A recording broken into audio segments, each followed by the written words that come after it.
One world currency. The New World Order. Those are the roots of trouble. I imagine that right now you're feeling a bit like Alice, tumbling down the rabbit hole. Let me tell you why you're here. You're here because you know something. What you know you can't explain, but you feel it. You felt it your entire life. That there's something wrong with the world. You don't know what it is, but it's there, like a splinter in your mind, driving you mad. It is this feeling that has brought you to me. This is your last chance. After this, there is no turning back. You take the blue pill, the story ends.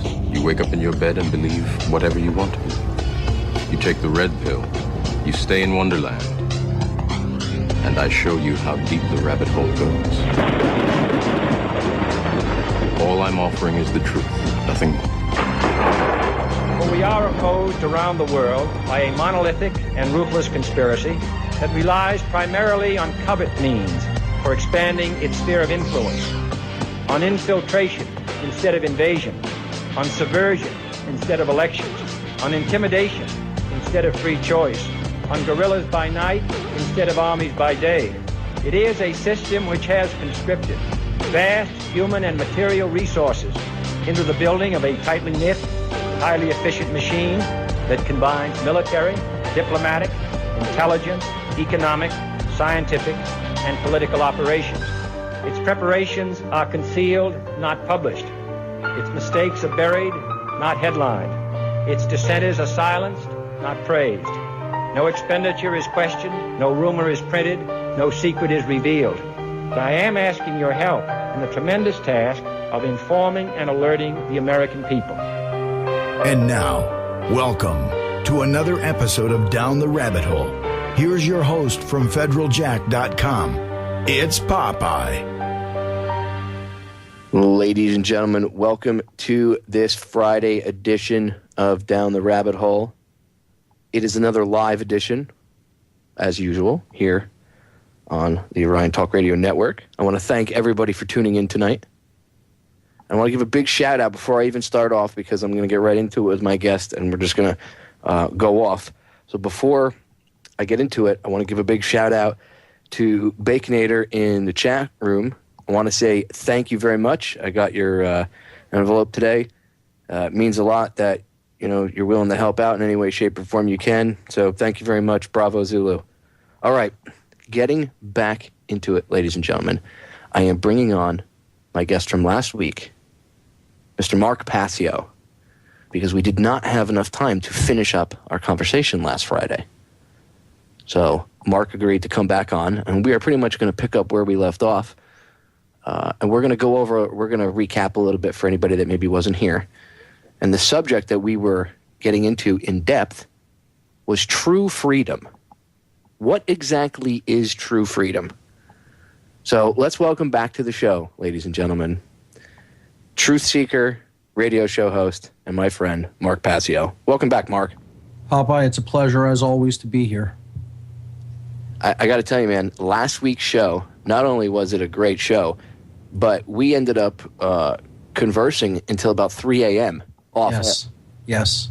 And that's when we decided, we said, look, we got to, we need to do a second episode, like a follow-up to last week's show, because we just didn't have enough time, even with 2 hours, to cover everything. So for the new people that are just tuning in maybe today that didn't get a chance to hear us last Friday, let's quickly recap at what we were talking about with true freedom and everything, and then let's get into some examples of what's right and what's wrong, and then we can go from there. Sure. Well, like you said, we're going to be getting into what constitutes true freedom, but in order to really come to an understanding of that, we really have to understand why we don't have it currently.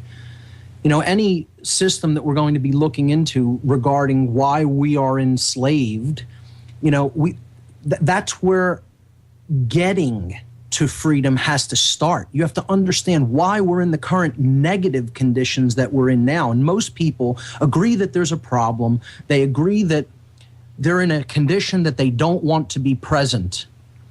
They want it to change, but the actual real source of power that they do not yet have in hand is what really made it that way. Why are we currently in a condition of slavery as a people? And the answer isn't as obvious as it might seem to some, especially people who are looking into the alternative research community or the alternative media, because the real reasons for why we're currently enslaved are very rarely, if ever, touched upon by anyone in even the alternative media community, let alone forget the mainstream media or anybody in the mainstream world who really isn't even looking at any of this. They're not even there. They haven't even come to the point where they're aware that there's a problem. They're in the denial stage still, or actually, just covering it up because they're receiving a paycheck to do it, as is the case with the mainstream media. So those of us who have come to the level of understanding that, one, there is a problem, two, that problem is leading us deeply into less and less freedom and more enslavement. The thing that has to then be asked is, why is this actually occurring? We have to get to the truth about why that's occurring if we're ever going to reverse those conditions. And last week we talked about the topic of natural law and the fact that because people are living their lives, their actions in the world are actually in a state of opposition to the laws of nature. This is the underlying fundamental reason why we're going deeper and deeper into bondage and enslavement. So then we have to understand what natural law is. And again, there's a big misconception when it comes to words. I often say that words are what really controls the world, and the changing of the definitions of words in people's minds. In other words, the connotations that people believe represent the meaning, the actual meaning of words, that's so strong in some people that when you bring up a term, they're not really listening to what you're saying the term means, how you're using the words. They have their own little limited definition in their mind that's been planted there by a program of repetition over the years. And that word means that narrow, limited scope to them. What we need to do is really pay attention to what's being said rather than going off and believing in the definition that we're holding in our mind that was programmed there, that was put in there by a program of repetition by the mainstream media over a process of years. So the word natural, it's good to understand what it means on its face, okay? Natural means that it is self-existing. It is not made by man. It is a product of the universe. Man didn't put it in place. It is based in truth and nature. Okay, so non-man-made, that's all we're talking about. Law means conditions that are both existing, okay, they're existing conditions. They are present, and they are both binding, which means they have an effect on you, whether you like it or not, whether you understand that they are affecting your world and your situation, your experience or not. And they are also immutable. Immutable means that they cannot be changed simply because we don't like them. They are eternal. That's what a law is. That's why it's not called a suggestion. That's why it's not called a preference. It isn't called a like or a dislike. It's called a law for a reason. It exists. It is self-existing. It was not made by man, and it is a condition which is both binding, meaning it is in effect, and it is immutable, meaning that it cannot be changed. That's what natural law is. The working definition, the simple working definition, is universal, binding, and immutable conditions that govern the consequences of behavior. These are not, we have to stop thinking about the word natural in this Darwinian sense of survival of the fittest or the strongest survive, etc.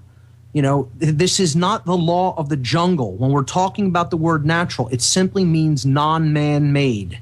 It was not put in place by humankind at all. So when you even use the term natural law, there's a disconnect in a lot of people's minds because they're so heavily programmed by words. I like to refer to natural law as the laws of behavioral consequence, or simply moral law, the laws of morality. This is what we do to others will inevitably be done unto us. It's the statement of the golden rule kind of in reverse. If you want to experience good things, treat others as you would have them treat you. Okay, extend the same respect and courtesy to them as you would expect extended unto yourself. That's what is really governing this place. That's why these words that were spoken in the New Testament are so incredibly powerful and important to understand at a deeper level. Why was this the golden rule commandment? Because it embodies a deep understanding of natural law, that as we do to others, that is what will be done unto us. So that's what will dictate our experience. Kind of like if we put out negative and violent behavior, or even just negative, harmful energy, that's the type of energy we will receive back. Exactly. And in the form of various different things, whatever bad things may happen to you during the course of your life.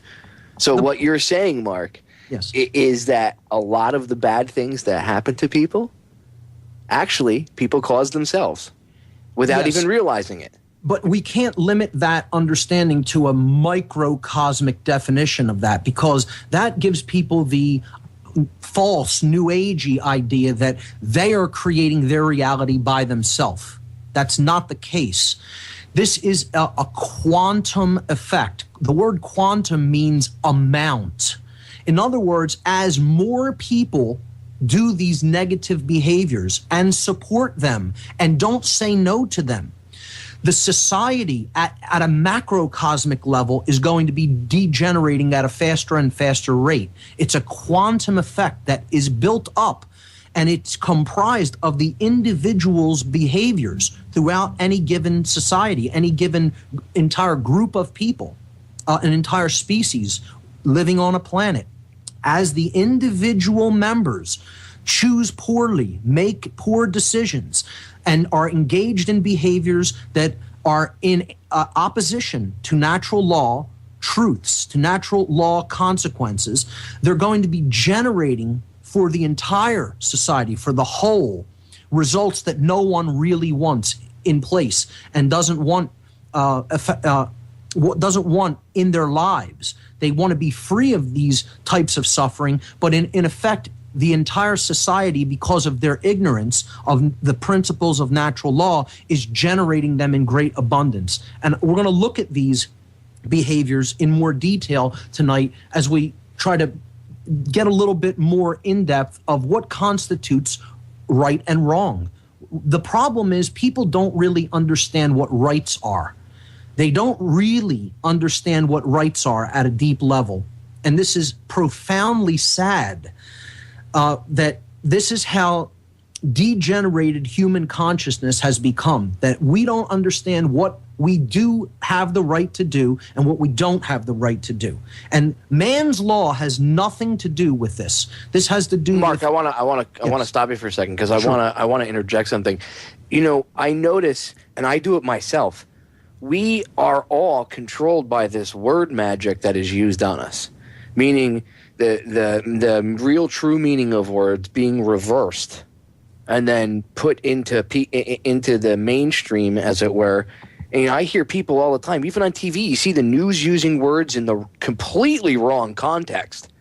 Now, a lot of times they're doing it purposely, but then what happens is the mainstream public sees the news and they pick up this, they add that to their lexicon as well as, whatever they're taught too. And it's because purposely these words have been manipulated and language has been used against us. Exactly. And a big part of this is that people take a badly explained idea and then they run with that idea. You know, a part of this idea of creating our own reality, as is put forward in, you know, New Age things like The Secret.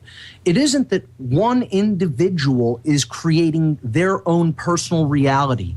The entire body of humanity is creating the reality that we experience through our choices. And that only can be changed by changing enough people's minds. That's why it's called a quantum shift. Okay? It's based upon an amount of people changing their minds and therefore changing their behaviors. That's why this is so difficult to accomplish. So many people are brainwashed into certain kinds of behaviors that are in opposition to natural law, that the entire society is suffering under the weight of all of that karmic debt that is being built up by choosing the wrong over the right. And by the way, if anybody says, oh, well, how does somebody else affect my reality or affect my life like that? Well, real simple, okay? If you want to put it in simple layman's terms, people do not believe, as a majority right now, because of lack of being shown the evidence and stuff. But I don't want to get off on a tangent. People do not believe, basically, in the government would actually do something horrible. Or people, I shouldn't rephrase that because it's not government. It's people in government would do something horrible like 9/11 or whatever.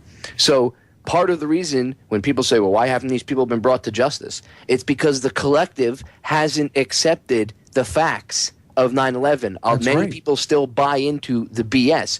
So because of that collective, they have not been brought to justice. Right. Otherwise, if everybody realized today, tomorrow those people would be done. That's right. If enough people wanted it, it would become that way. The problem is not enough people. It's based on an amount. See, this is another thing that the controllers don't want people to understand. They don't want you to understand it is about how many people think a certain way. It is about numbers. It's not just about one individual. But see, that's where the power lies, in changing your own mind. That's what you ultimately have control over. You have control over changing how you, yourself, in the moment, are affecting the overall dynamic. Look at it this way. If everyone is in universal agreement, right? Let's say that we all, just a completely hypothetical scenario, okay? Let's say we all lived in water. We didn't actually live in an atmosphere. Let's say we were aquatic creatures, okay? And everyone had the ability to put a certain amount of water in the environment that they were going to be living in. All right, so we have the ability to breathe water like fish. Let's say we were aquatic creatures, and everyone had their own small amount of water. Now, there is a temperature range in which we would be able to live, just like humans can live within a temperature range, okay? Let's say we are all going to contribute a certain amount of water, but it's going to be at a certain temperature, okay? We would not try to put, if we were smart, try to put water at the temperature that we could not live in, that would kill us in the environment. Because if that happened, if enough people did it, we would be committing mass suicide. So it would be like saying, here's the choice. You have here's water within the temperature range that us as beings can live within. Are you going to put that into the collective field? Or are you going to put water that is so hot that none of us could possibly live in it? Well, if enough people made that bad decision, the entire society would suffer as a result. It would eventually take up the temperature in the entire environment to a level that no one would be able to live in it. Not every being would have had to make that decision either. Enough of them would, a quantum amount that would take the temperature up of the entire water environment past the point where anyone could live within it. And we're approaching that point, unfortunately. We need to reverse the dynamic so enough people make the decision to do what is actually right and that will reverse the overall quantum trend toward the loss of freedom. It will reverse the overall trend toward enslavement, and it will start taking the trend toward true freedom. But the dynamic that actually controls whether we are free or not free is whether our behaviors are in harmony with the laws of nature, with the laws that govern the consequences of behaviors that we have chosen. So in order to understand how that dynamic works, we need to understand what rights are. This is the main problem. People don't understand what rights overall are, because they don't really deeply cognize the differences, the definitive differences between right and wrong actions. They think that actions which are right are wrong. They think that actions that are wrong are right. They have a lot of these things completely reversed and backwards. And until we straighten them out, until we really understand the differences between these two dynamics of right and wrong, we're not going to make any forward progress toward true freedom. The problem of people not understanding their rights and the rights of all people who are alive on this planet. It's not. We shouldn't even look at it as my rights. It's rights are the same for everyone. There is no one with special rights. There is no one that doesn't have rights that someone else has, or that does have rights that other people don't have. Rights are universal. Okay, we are all equal in the rights that we do have, and we'll understand that when we give a working definition for what rights actually are. Okay. The problem that people have when it comes to understanding what rights is they don't understand a fundamental principle, which is the principle of ownership. The principle of ownership underlies all rights. I'll say that again. The principle of ownership is that which underlies all rights. And that gives us, once we have the principle of ownership firmly in hand, okay, once we understand it at a deep level, then we're in a position to understand truly what rights are and what they are not. And I want to continue to break that down on the other side. Awesome. And ladies and gentlemen, this is being perpetrated on us through the mind control techniques that Mark has talked about, I've talked about, Freeman's talked about, Tuscan's talked about, Chris and Cherie. That's why they use the levels of mind control that they do, because they understand how things truly work. All right, we'll be right back. Stay tuned. Collective reality, ladies and gentlemen. No, it's not new agey. It is the truth. It is the way of things. Think about it. When you were a kid, I'm sure probably your grandparents or maybe your parents had made the comment to you, if do unto others as you would have done unto yourself. Or perhaps you get out of life what you put into it. Something along those lines. Well, what do you think that at a base level that really means? Not at face value. If someone, think about what that truly means. Sit back and think about that for a minute. I've said on air before, if you wake up in the morning and you go, oh, my life sucks. Oh, well, not only are you putting that out, but what happens is other people pick up on that, and a lot of other people end up feeling the same way. And the other people, remember, sometimes there's monkey see, monkey do, and a lot of people will put out that same negative energy. Therefore, you are creating a crappier reality. But it's not the new age, I wrote my own reality and before I came here, and it's all, Mark knows what I'm talking about. There's a big difference. And again, new age is a trap that's used to collect people that are getting out of mainstream religions or other beliefs, whatever they may be, and they're looking for something, and the New Age movement is that trap that collects them all, or at least tries to. Right. It's not the case that we're creating our reality by ourselves. We're all creating our shared reality together. And this is part of the problem why it's so difficult to steer the reality in a different direction from the default state. That the current conditions are basically influencing it to go down. To create a change, it has to happen in so many individuals' consciousnesses. That's the entire problem, is getting people to look at their own behavior is the problem. To look in the mirror and say, how am I contributing to the dynamic of the loss of freedom? Am I doing things that are helping to put us further into chains? And we have to be honest with ourselves about that. And not only that, we need to be honest with ourselves about the attitudes that we hold in our mind that help contribute to this loss of freedom dynamic. Also, part of it that we talked about last week was not enough people call people on their bad behavior. They're just content to let other people just do things that they know are wrong and never call them on it. And I mean not even just in, writing a blurb on the internet or something, or, even putting out a video. I'm talking about in their own lives, like actual face-to-face confrontations with other people and saying, you believe you have the right to do this, or even to support this bad behavior. And take the chance that there's going to be a confrontational situation there, okay? Meaning, get up in other people's face. Don't just let them go on it. Call them on what you know that they're doing or supporting that is wrong. And not enough of that's being done. And I'll tell you who's particularly guilty of that. Because the vast majority of the destruction of freedom, let's face it, ladies and gentlemen, is being done by men.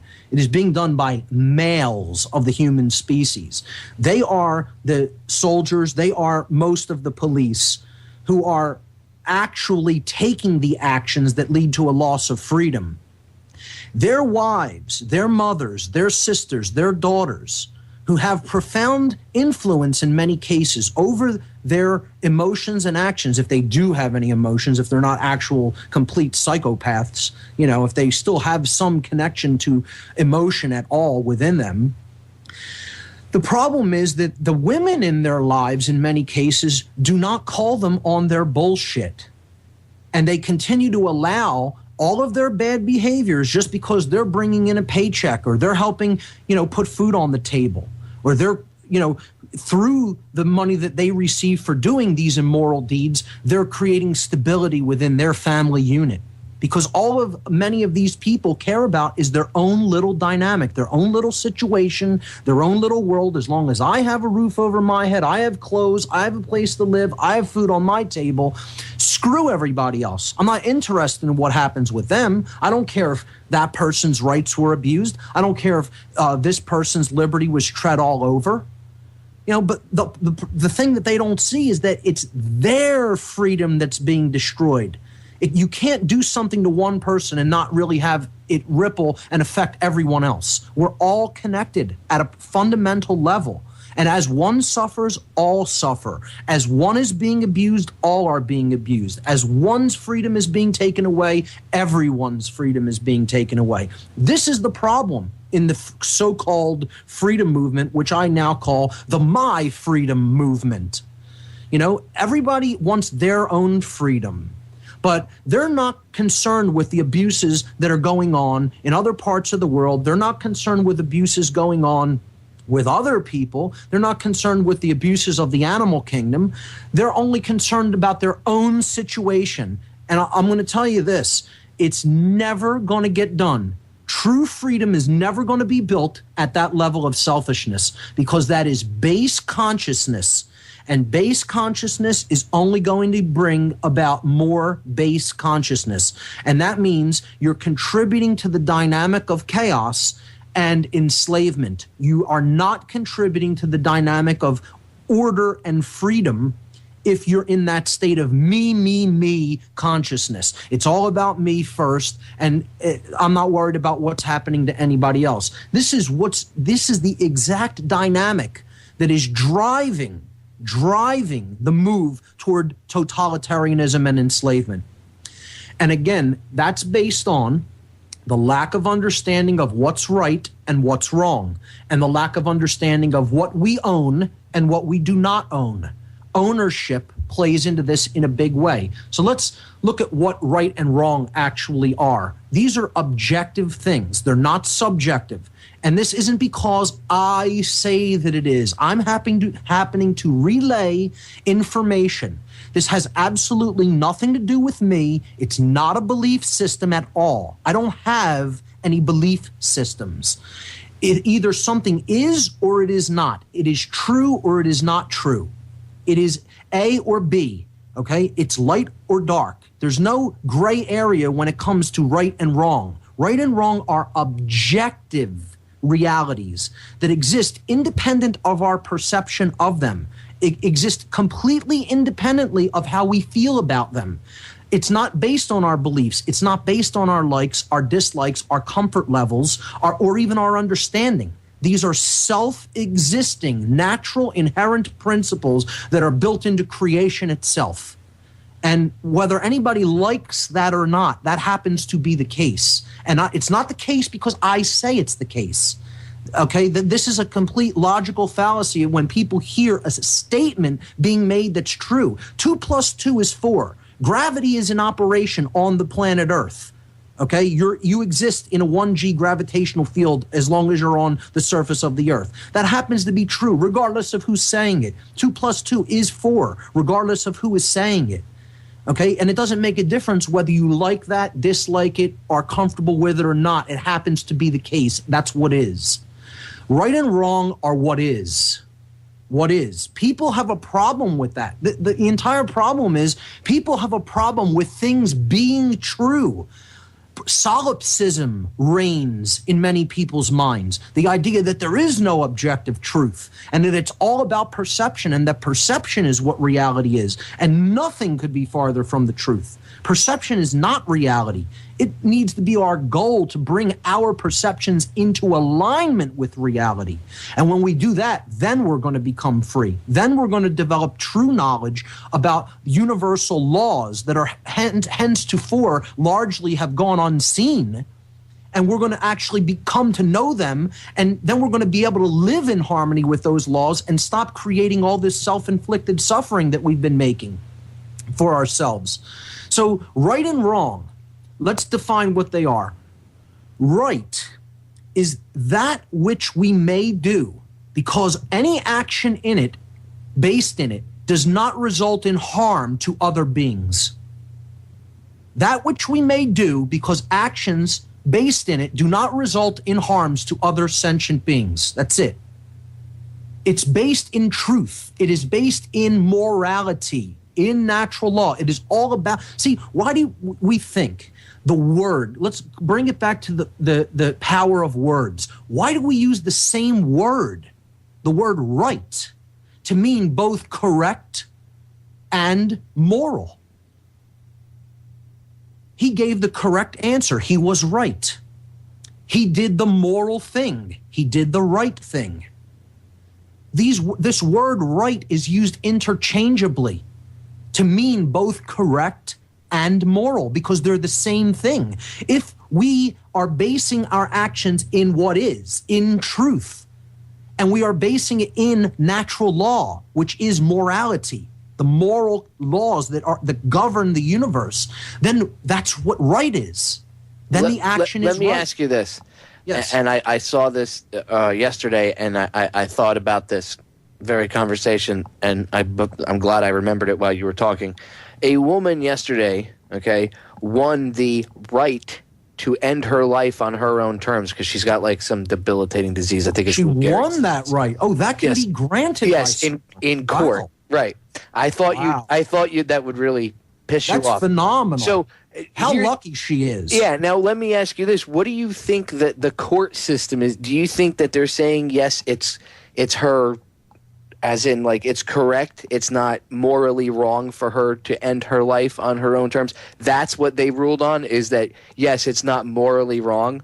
Is that what they actually mean by that? My honest answer, my honest reaction is I could give a damn what the court system said because that's an inherent right that everyone has regardless of who says they have it or don't have it.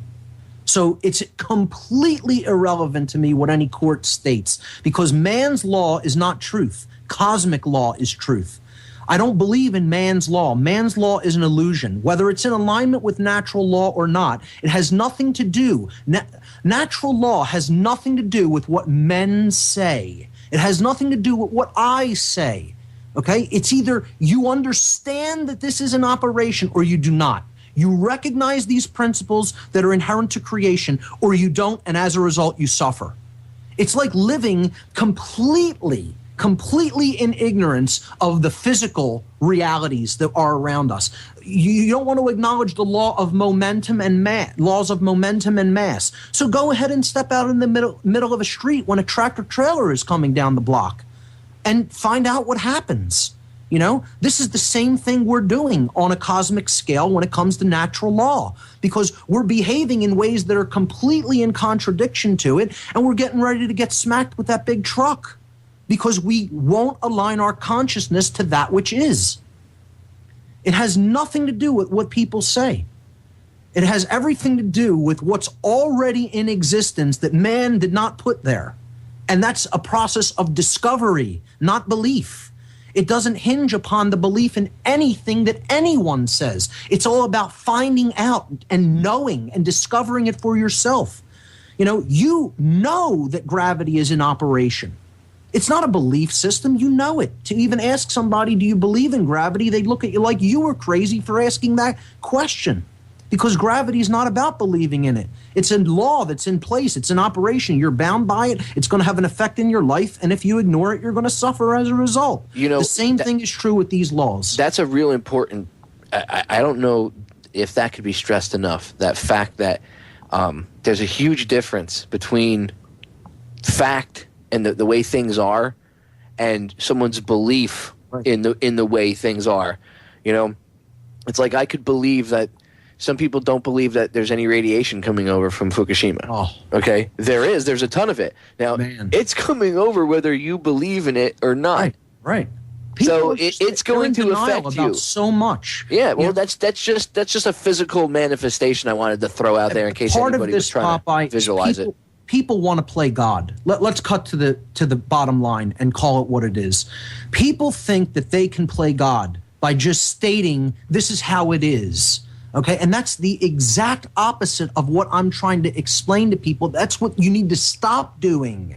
This is the problem. People think I can do this and not be affected by it, even though this action is governed by a law that works the same way all the time. You can't step off a cliff and hang in the air. You know, you can't throw things that you don't want broken over the edge of a cliff and then cry because they broke and act all surprised. You know, that's how gravity operates. Well, natural law has behavioral consequences that work the same way all the time. Part of the problem in people's not recognizing them is that the consequence is often separated by the initiation or the cause of the consequence by time. It doesn't happen immediately like we are affected by gravitation or electromagnetism or other natural forces immediately. Okay, there's a time lag when it comes to the repercussions of natural law, because the quantum field, the actual living intelligence that governs and underlies all physical existence, is being intelligently rearranged to bring us the experience that we put out into that living field of intelligence. This is how it actually works. And if people really were up on the discoveries of really cutting-edge modern science that has definitively proven the existence of this field of being and consciousness, and understand that it is bringing us the experiences that we are putting out into it through our thoughts, our emotions, and our actions, they would really consider carefully their behaviors. And that's what we're not doing right now. We're not really considering our behaviors carefully, and therefore we're like frogs in the proverbial boiling pot that's being turned up very slowly. The heat's being turned up very slowly. And that time lag is part of why we don't recognize that these natural laws are in effect that govern the consequences of the behaviors that we choose. So to go back to the question about the woman who, she won the right to end her life, you already had that right. Because what's the key word, Popeye? Tell me what the key word in that entire phrase was. She won the right to end her life. You tell me what the key word in that phrase is. Her. That's correct. You got it. You got it. The key word there is her life. She owns it. The government, the state, the court, whoever, the Illuminati, whatever, the Queen, whatever. They don't own your life. That's right. You do, but you don't correct. own anybody else's either. You don't have the right to go take someone else's life There either. you go. That's it. See how black and white it becomes then? There's no moral ambiguity here. It's either yours or it is not yours. And what natural law all ultimately boils down to is this deep understanding of ownership of what belongs to us and what does not belong to us. Is your life yours? Why would it be called your life if it wasn't yours? Why would my life be called my life if it wasn't mine? Your life is yours. My life is mine. You own your life. I own my life. It's so simple. I can tell people this is so simple. It's almost stupid. When you really break it down and think about it, why would this even have to be explained to any other living being? People think I love doing this. And this isn't what I want to be doing with my personal time. I find it almost ludicrous that I understand this at a deep, profound level, and other people seem to have no idea and can't grasp it at all. It's like I'm teaching people the difference between right and wrong. I'm explaining the principle of ownership to people as if this shouldn't be something that is so self-evident that no one should even have to speak this aloud. This is how ridiculous it is. And sadly, profoundly sadly, the vast majority of human beings can't elucidate this one iota at all. Zero. They have no knowledge of it. It's horrible. It's profoundly sad. Well, what did Cooper used to say? He said one of the taped speeches. He said, it's a burden to have this knowledge, right, and to try to pass it on to others. And I understand what he means because, man, there are times I get frustrated as hell trying to tell people what's going on and just trying to educate others. There's a lot of other things I could be doing with my life. Sure. But I don't. I sacrifice a lot because I know in the end what the stakes truly are. Right. And, I understand things. So it's all about ownership, ultimately. The key word there is her life. So she may do with it as she wills. Now, I'm not going to tell you that that's necessarily the right decision to make, okay? It's her right to make that decision, okay? Is it a good one?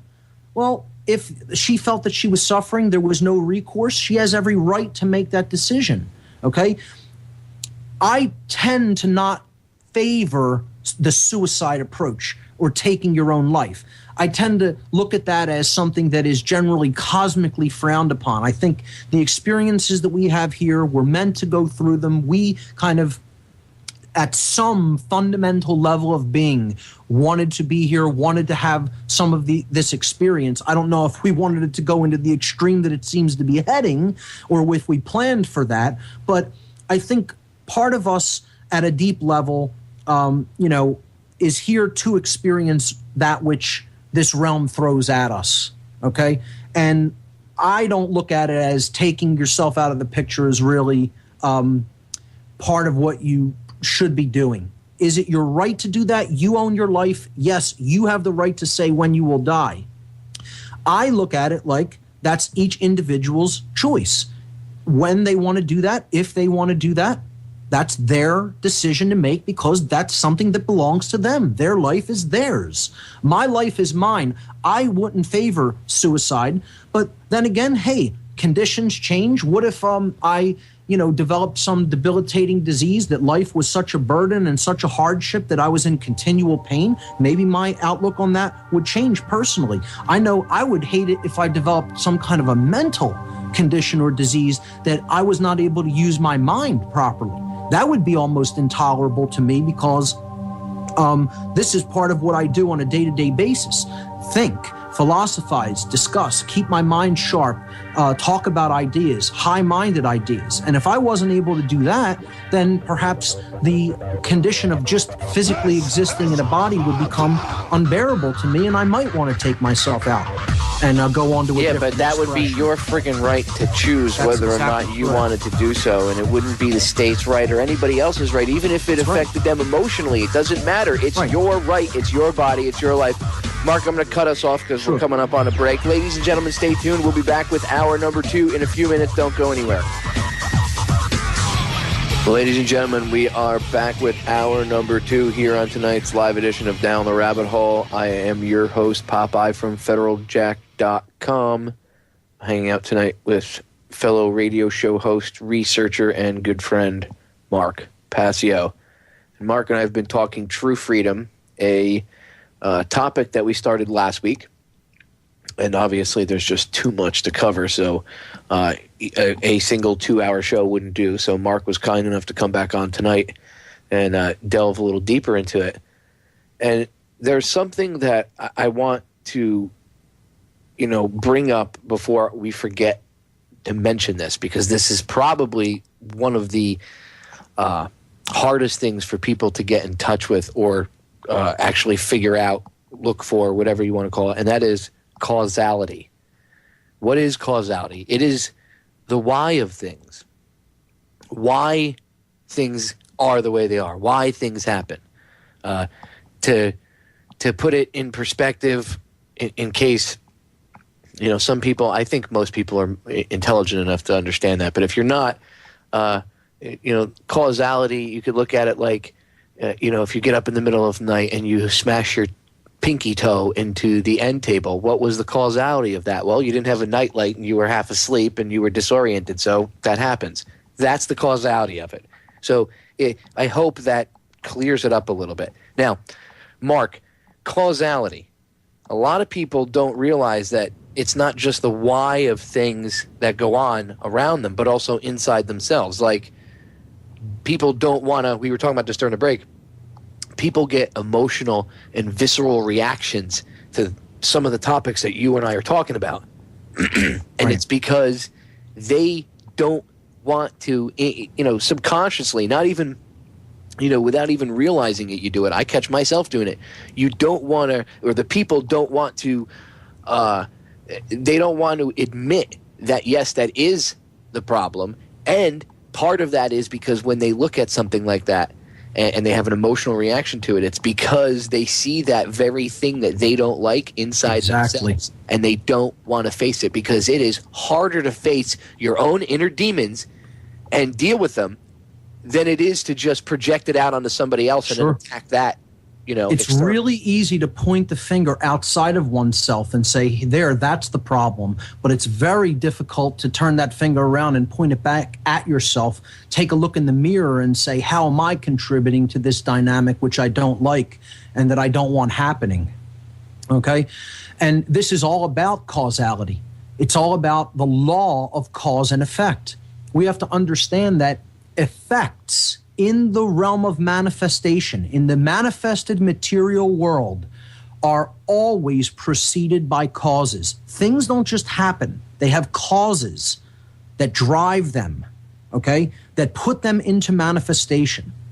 So causes precede effects. Effects are invariably preceded by causes. It always works that way. That's a law, okay? The plane of causality is where we have to get our consciousness to. We have to get our mind to the plane of causality to understand what brought the effect into manifestation, or in other words, to understand the why that underlies the manifestation, the why that preceded the manifestation, okay? Things that happened, again, didn't just happen. There was a cause. So in order to change the effect or the manifested reality, we need to get our minds, take it out of the plane of effects, of looking at the symptoms or the problems. Now, don't get me wrong. Recognizing those problems is part of the solution. We definitely need to make a diagnosis of the problem and recognize it, stop being in denial about it, but much more importantly than just the recognition of the problem and complaining about it being present and saying, woe is me, why are things like this, is to get our minds to the recognition of why they are like that. So the plane of causality is the realm of the why. Why are things actually like that? When you're in that realm, when you have the answer to the question why things became the way they are, now you're in a position of power, because now you know the driving factors, the causal factors that led to the current condition. Now you're in a position to change those dynamics and factors, and therefore change the result that happens in the realm of manifestation, the manifested physical world. So all power to affect change, all power to affect change lies in the plane of causality. Therefore, that's where human consciousness must go.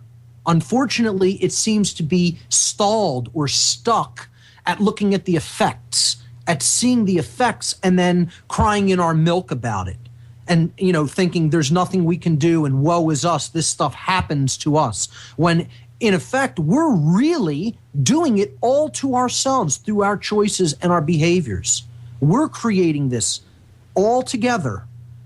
The plane of effects is the realm of already formed stuff, already formed manifestations. You're not going to change things from that level.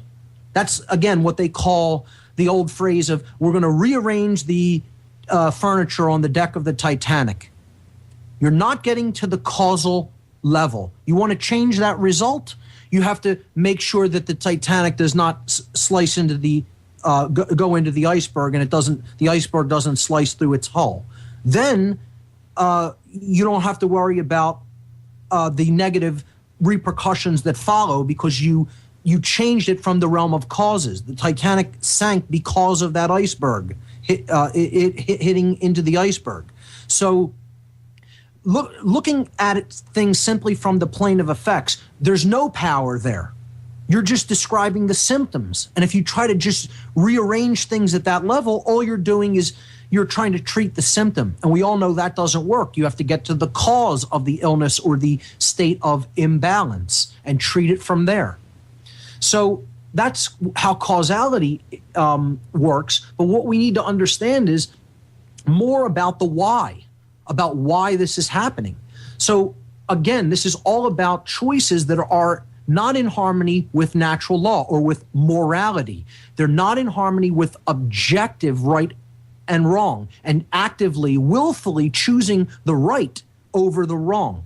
We define what right is. It's that which we may do, behaviors we may engage in because actions that are based in it do not result in harm to other beings. Wrong is the exact opposite. Actions based in it always result in harm to other beings. There is direct measurable harm done to another being when we're committing a wrong. And this is common sense. We know when someone is in a state of suffering. It's easy to see it. They can tell you, you know when a being is suffering, even if they don't have the power of speech. You know when an animal is suffering. You know when a human being is suffering. It's common sense. This is nothing magical or that needs elaborate, drawn-out explanations. Well, no, you think know about when it. suffering is in present. layman's terms, if you have a cat or a dog, if your cat or dog is not acting right, normally, if you're in tune with your animal, you can tell. Right. So there you go. Simple, easy example of it. And again, let's look at the words. Go back to the word. Wrong we use when we mean incorrect. Oh, Billy got the wrong answer on that test. He wasn't correct. He wasn't right. We use the word wrong to mean incorrect or not based in truth. And we also use the word wrong to mean immoral. He did the wrong thing. He did not do the right thing to that other person. He hurt him. He harmed him. That was wrong of him. It means immoral or not based in moral law, not based in natural law. It's so simple. Once again, this is common sense knowledge, but unfortunately, we've lost our connection to common sense. That's why humanity is going into deep, deep bondage. That's what happens when we ignore the continual lesson that the Spirit is always giving to us. It's always speaking to us. That's what our conscience is. Common sense knowledge. The word conscience means common knowledge. Con in Latin means together or with. It's a prefix, con, like connect, put it together or with. And science, the second part of the word conscience, means to know. It comes from the Latin verb sciere, which means to know, to understand. So to know together, common sense. That's what conscience is. And because we've abandoned our common sense is why we're going into a prison. So we need to know rights, what they really are and what they're not. And the best way of doing this is by looking at what our rights are, by looking at what we don't have the right to do. What are wrongs? To know what wrongs are is the best way to know what rights are. Now, that may sound counterintuitive, but it makes perfect sense if you understand this process of truth discovery known as apophasis. APOPHASIS. Look it up. It's an interesting study unto itself, what apophasis is. Apophatic inquiry is what this is known as. This is a method of reasoning, okay, that is employed in order to arrive at knowledge by way of the exclusion of the negative, of what we know is not correct, what we know is wrong. I gave the example, we were talking during the break. 9/11 is a perfect example of what we can agree that apophatic inquiry is the best method of approach to a situation like a false flag attack like 9/11.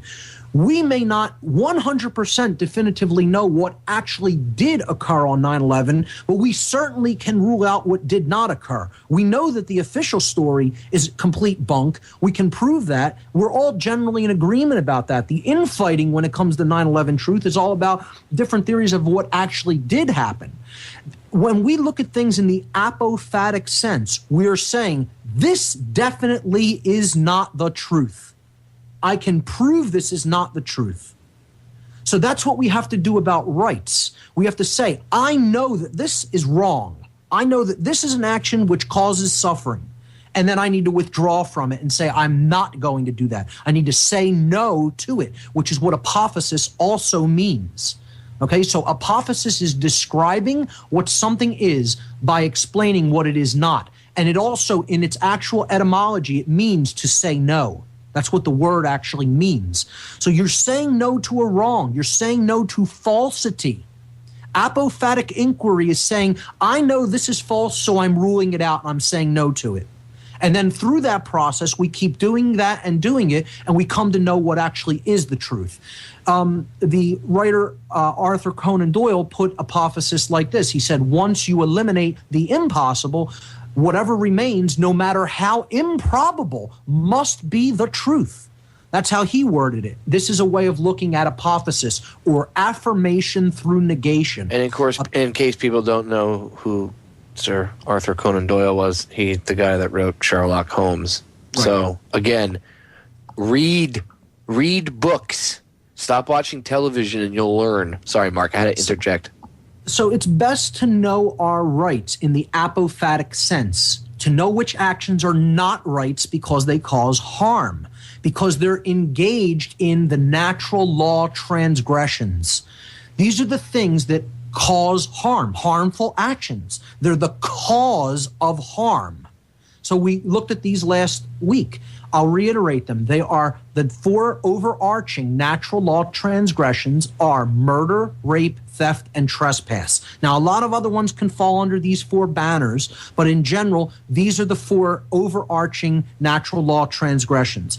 Doing physical harm to another being's body, taking their sexual right of association when you didn't have a right to, taking property when you didn't have a right to, and taking security when you didn't have a right to. So what we boiled these down to their essence last week, and we explained that ultimately they all really represent only one overarching transgression: theft. Theft is the underlying principle that is the basis of every other harmful action. You can't find a harmful action that is not based upon a form of theft. Every harmful action is based on theft. Let's look at murder or assault. You are taking someone's life or attempting to take their well-being, bodily well-being. So that's theft. Rape, you're taking someone's right to free association sexually with whom they will. You don't have a right to do that because that's theirs to give as they will, consensually. Okay? Theft itself, which is the stealing of property. You're taking that which does not belong to you in the physical sense. And then trespass is the robbery of someone else's personal security in their own living space. So we don't have a right to do any of those things. These are the basis for all wrong actions. Theft is what it's all about. People say, boil natural law down to me in as simple as it can be stated. And it's 2 words, ladies and gentlemen. Don't steal. Don't take that which does not belong to you. Ownership is what this is all about. The understanding of ownership, of what you own and what you do not own. That's what natural law all comes down to. So what I want to do is I want to read an example from a gentleman's essay. This is a person who called himself Aquinas. He's a modern philosopher, a modern individual who is a researcher and someone involved in the freedom movement. And I would say the real freedom movement, not the My Freedom movement, but this is a person who is putting out real philosophy. He posted this in a forum online. It was an essay called On Liberty, and it's a longer essay. It's linked on my site in a few places. I did a couple of whole shows on this, but I want to read one small fragment from it, okay? And this is about the quantum effect of people living in a state of moral relativism, people living in a state of of opposition with natural law, with the laws that govern behavior, with morality. Aquinas says this, quote, "Because choice is subsequent to a judgment upon the truth of the matter presented, it is an immutably true principle that human liberty depends entirely upon judgments which conform to natural law. If a judgment which does not conform to natural law, which is therefore objectively false and immoral," see, he's equating falseness and immorality, wrong, okay, "is acted upon by the will." So if this judgment, which does not conform to natural law, is acted upon by the will, then it becomes a source, in other words, a causality of grave disorder in society. Exponentially multiply these numbers of individual immoral acts, and you have a republic that collapses from moral decay in a short period of time. Or in other words, collapses into enslavement, into slavery. And, you know, I see, as I'm listening, I see people still really cannot fully grasp the concept of the definition of natural that I gave earlier in the show. Please go back and listen to it or look at some of the slides on my website and understand what natural means in the definition as I have laid it out. This is still a mind control term. People can't get past that word, that you can't agree. People cannot agree. Natural means inherent to creation and nothing more, non-man-made. That's it. It doesn't mean what people think the word means. And we need to get past these connotations of words that are put there through mind control techniques. And the mind control technique that is used to put that ambiguity about the definition of a word in place is repetition. It's because you've heard something over and over and over and over and over again, ad nauseum, in the mainstream media, because that's how social engineering is done. Social engineering works through constant repetition to get people to believe in something that is false. So one of the things I want to bring up about causality is you look at the Matrix series, this beautiful allegorical trilogy, which people don't understand at a high level at all. Some people do, but the vast majority of the mass, the dumbed down masses out there have zero idea what the movie The Matrix is really about. They know it's about control and an artificial reality, but they miss the main philosophical points that talk about natural law in the second and third movies, which is why people don't like the second and third movies. That's why they think they're weaker than the first movie. See, the first part of the movie describes the problem, and people are okay with the description of the problem. You know, they're on the same page when it comes to understanding they're under control and they're a slave. When you tell people how to get out of slavery, that's when they want to kill you. That's when they're not interested, because the finger has to be pointed inward instead of outward to come out of slavery. You have to understand what are your actions that you're doing that are contributing to the dynamic of slavery, and you have to stop doing them. This isn't about what we need to start doing. This is about what we need to stop doing. Well, let's look at it in an easier way for a second, Mark. If you learn that you put your hand on a hot stove and it burns you, do you not learn that you should not do that if you do not want to have blistered, burnt skin? You know, Popeye, it would seem logical, but, with the way people think nowadays, like we talked about last week, people are in a condition of spiritual, emotional, and mental retardation, which means slowness. And they don't really get the connection between the cause and the effect. They don't understand. You put your hand in the hot stove, it doesn't matter what you believe, you're going to get burnt. You know what? Unfortunately, you are correct, my friend. All right, ladies and gentlemen, stay tuned. We are going to break. We will be back in a few short minutes. Do not go anywhere. We are back, ladies and gentlemen. And there's something I want to, hit home on before we get back into it really quick. And that is that I don't want you to try to emulate anybody's path, physically. Our paths are each our own. What we should do is take the knowledge, the information, and run with it ourselves. But follow our path, or follow your own. Let me rephrase that. Follow your own path where it leads you. Just make sure you understand the basics of things, and don't try to mimic anybody's path. It's one of the things Rob Paget was saying in the movie On Grip, and I wanted to make sure I reminded people of that. Everybody has their own path, like your own life. Okay, it's your own path. There are basic fundamentals that you can learn, knowledge, and then you run with it. But don't ever try to emulate somebody else. Just be yourself. It's the best advice I could ever give you.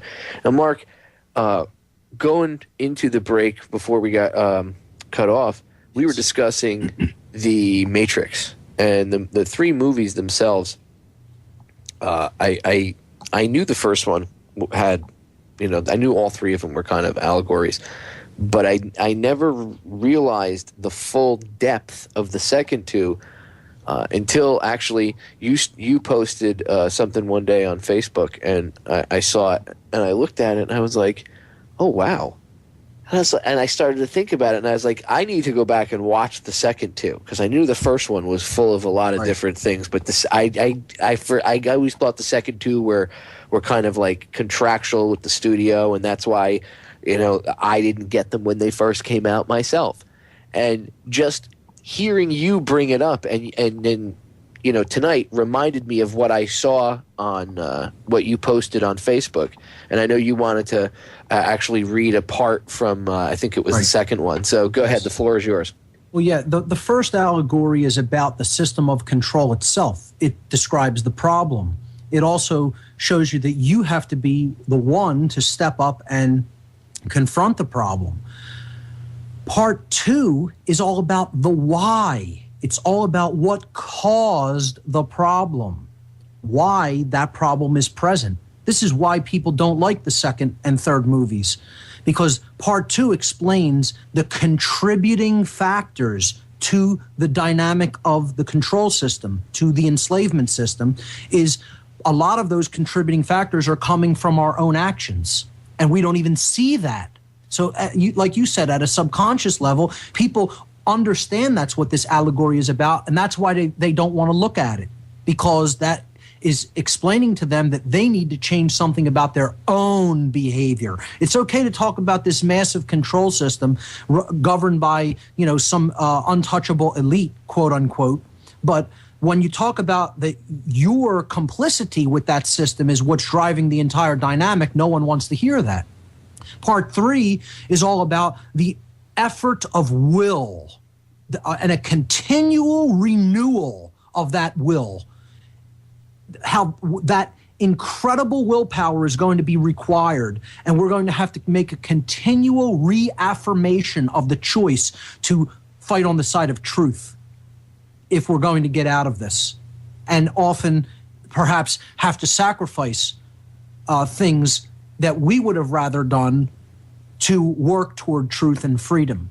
And this is also an unpopular message, because people think that truth and that freedom's just going to be handed to them magically on a platter at the condition that we're at now. We've worked ourselves into this mess over centuries, and it's going to take willpower to dig ourselves out of this hole. That's the truth of the matter. Waiting for a savior to come and rescue us from what we've done to ourselves is not a good strategy.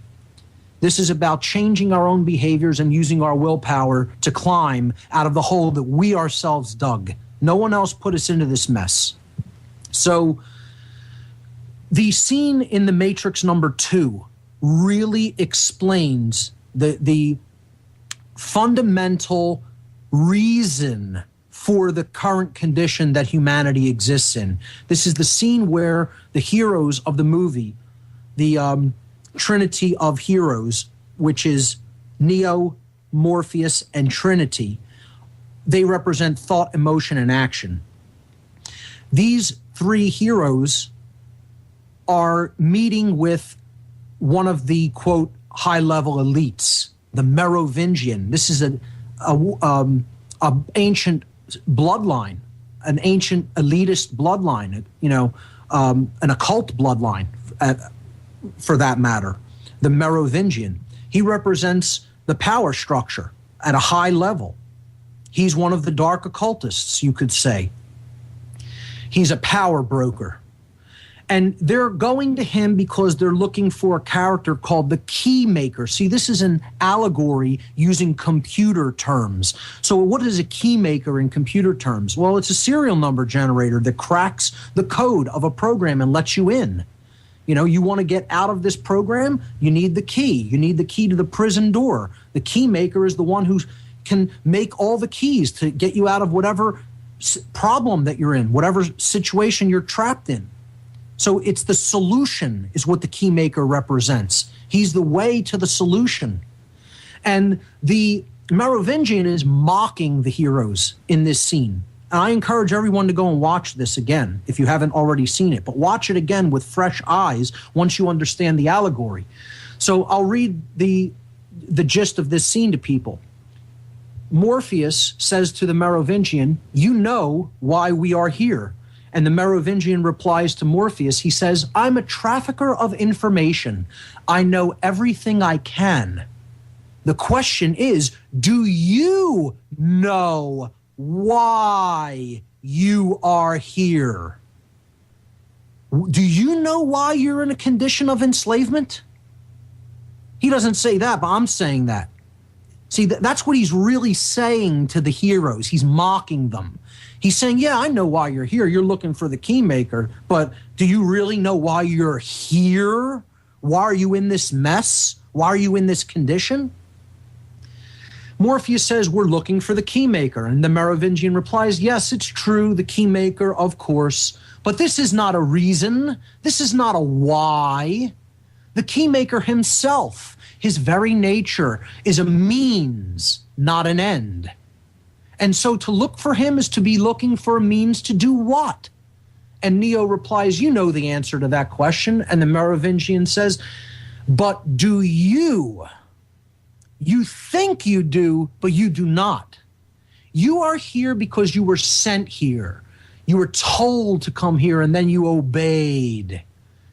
It is, of course, the way of all things. You see, there's only one constant, one universal. It is the only real truth, causality. Action, reaction, cause, effect. Morpheus replies to the Merovingian and he says, everything begins with choice. And the Merovingian replies, no, wrong. Choice is an illusion created between those with power and those without. And this is the nature of the universe. We struggle against it, we fight to deny it, but it is, of course, pretend. It is a lie. Causality. There's no escaping it. We are forever slaves to it. Our only hope, our only peace is to understand it, to understand the why. Why is the only real source of power. Without it, you are powerless. And this is how you come to me. Without why, without power, another link in the chain. Neo replies to that and says, this isn't over. And the Merovingian says, oh, yes, it is. The keymaker is mine, and I see no reason why I should give him up. No reason at all. And this is exactly how the super elite occult power brokers of the world feel about their power. Why should we give up our power to people who are know-nothing slaves, who don't even know why they're in the situation that they have worked themselves in by listening to our bunk, our nonsense, the things we told them to do, and then they went and obeyed. They don't deserve their freedom as long as they don't understand the causal relationship. They don't understand cause and effect. They do things that are immoral, they go into a prison cell. That's just how it works. That knowing that that's how it works is power. It is the solution, because then you can consciously and willfully choose the right over the wrong, and you can change the dynamic. The power to change that lies in your choice between right and wrong. So Morpheus is technically correct. Yes, everything does begin with choice. It's all about the choice of the right over the wrong. But what the Merovingian is saying is that law governs everything. That choice is all a dialectic illusion, if you will, because you have the choice whether to obey natural law, which is the governing principle that determines what happens based on our choices of behavior, or you have the choice to ignore it and suffer, to create more self-inflicted suffering. Is that really a choice? Well, not once you know the law. Once you know the law, that choice goes away, and you realize there's a higher power in place than your little bullshit ego that doesn't want there to be such a thing as natural law. Then you choose willfully to go along with the natural laws that are in place in creation because you know you didn't put them there and that they govern you, whether you like that or not, whether you even understand it or not. That's how it is. Law governs this place. Everything is governed by law. And again, I don't mean man's law. We're talking about cosmic laws that govern behavior based on right and wrong, the choice between right and wrong. So the more of us that choose the right, the freer we will become. The more of us that keep choosing the wrong, the more enslaved the whole is going to become. In the time we have left, I just want to bring up a few examples. We brought the examples up last week of property taxes. And that property tax is proof of feudalism. It's proof that you're living in a feudal society. Either you own property or you don't own it. There's no in between. And I think anybody with half a brain in their head can at least agree to that. Either something is yours or it doesn't belong to you. There's not really any in between when it comes to that. Okay, you can get into the wild example of the contradiction to the rule of shared ownership. And okay, I'm going to say me and you both own this item and we can share it. That's not what I'm talking about. This is my condenser microphone that I'm talking on through, doing this interview through. It belongs to me. I bought it. It's mine. this computer belongs to me. It's mine. For someone to walk in here and take it would be a wrong act. It would be theft because it doesn't belong to them. Well, if your house is yours, if it's your property, you paid for it, you own it, you don't have a mortgage or anything, you own the house. You've paid it up, you paid the full price on it, and it's yours. But people will say it's really not yours because they'll say for you to keep it, you have to pay a tax. You're paying a tribute in order to keep what you already own. Otherwise, we'll come and take it from you by violence. And the justification used to justify this bullshit is that, well, you're receiving services for living in society, for living in civilization. There's sanitation, there's roads, there's, things like that. Well, who has a choice whether to accept those services? If you live in a city or a town, they're already there. You don't have a choice when it comes to that. The society is saying you must take the service. I gave the example last week of saying it's like you own a computer and I'm telling you I must be your technician for the computer and you have no right to refuse. And you must pay me a tribute based on the service I'm telling you I'm giving you. I'm going to set the tribute price and you have no right to refuse. If you try to refuse and still keep what you think of as your property, I'm coming with physical violence. And we described at the end of the show last week, that is the situation called feudalism. The abolition of all private property and tribute being paid to a lord that represents the king and no one owning any land, only being allowed to live on the land while they're paying the tribute. If they stop paying the tribute and continue to try to live on the land, violence is done unto them. That's called feudalism. It's what underlies socialism and communism. This is what feudalism is. You're living in feudalism. That's the government you live under, ladies and gentlemen. Everywhere in the world, that's the society. That's the government. Feudalism. Whether you understand it, like it, agree with it or not, that's the case. So this is all about ownership. And people will go and reinforce taking something from somebody that they don't own. The police will come and take your house by violence if you don't pay the tribute to the lord called government. This and then they try wrong. to justify People think this is okay, and they give their consent to it. And that's part of the dynamic contributing to enslavement. Go ahead.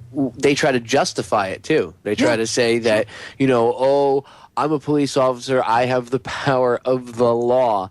More than that, people justify it. People think that this is okay, that it's not violence. They can't see it's based in violence. It's based in a claim of ownership. They're saying, I own your house. You may not keep it without paying me. And if you don't, I'm going to do something harmful to you, physically harmful. I'm going to take your freedom. This is common sense. Anybody that can't see this is a complete retarded human being. They're retarded. They are slow. They have been mentally crippled. They can't see what's right before their eyes. They don't have common sense. They don't have conscience. That's what mental, emotional, and spiritual retardation actually is. I'm not talking about an actual physical condition like, a condition of palsy or something like that, or another condition of mental retardation in the physical sense. I'm saying you're mentally slow, you're spiritually slow, you're psychologically slow. You can't see what's right before you as clear as day. This is about ownership. Property taxes are based on violence. All taxes are based upon violence. It's a claim of property that someone does not actually own. And anybody who supports this is supporting slavery. That's the definition of slavery. A master commanding someone else, saying you have no right to refuse, and if you try to refuse, I'm going to engage in violence against you. That's called slavery. That's the definition of slavery. Someone whose free will has been removed and they have no right to refuse. That's what slavery is. And people can't see that they're living in this condition of slavery. Income taxes, the same thing. It's a claim on someone's labor. You're saying your labor belongs to me. You must give a certain proportion of the product of your labor that I say I own to me, or I'm going to do violence against you. This is another form of slavery. It's about ownership. Either I own my labor or someone else owns my labor. And hey, newsflash, folks, if someone else owns your labor, that's called you're a slave. That's the definition of a slave. Someone else owns all the product of your labor and can take as much of it as they say that they're allowed to take. That's called being a slave. That's the very definition of slavery. Drug laws is a claim of ownership against someone's body. Either you own your body or you don't own your body. There is no in between.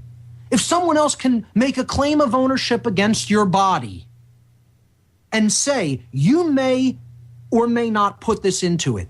You may not put this into it because I've arbitrarily said that's off limits for your consumption. And what if I say you have to put this into it and you have no right to refuse?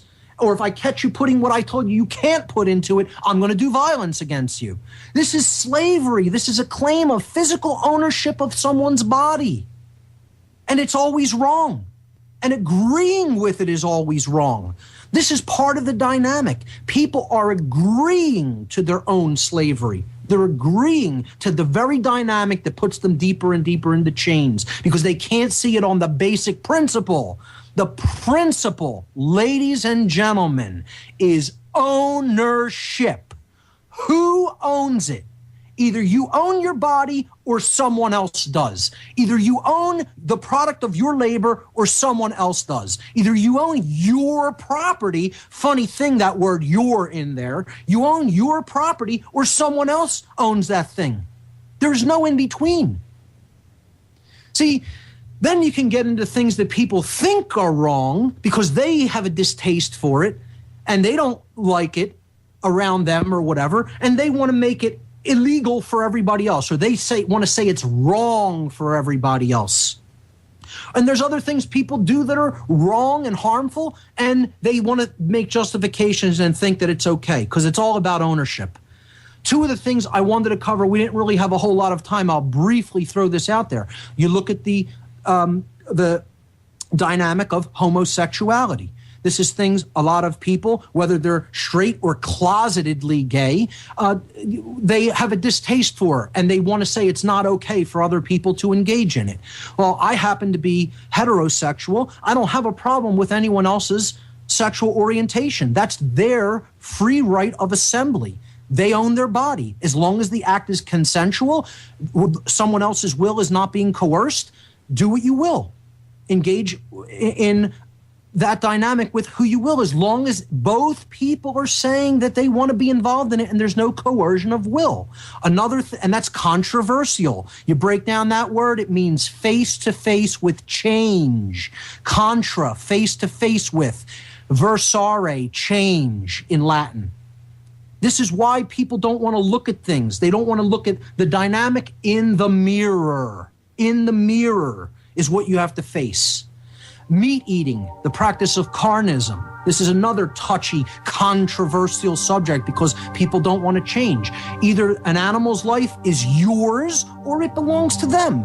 Well, I don't know anybody that's going to come and claim that life is mine. Either it's your life or it's not your life.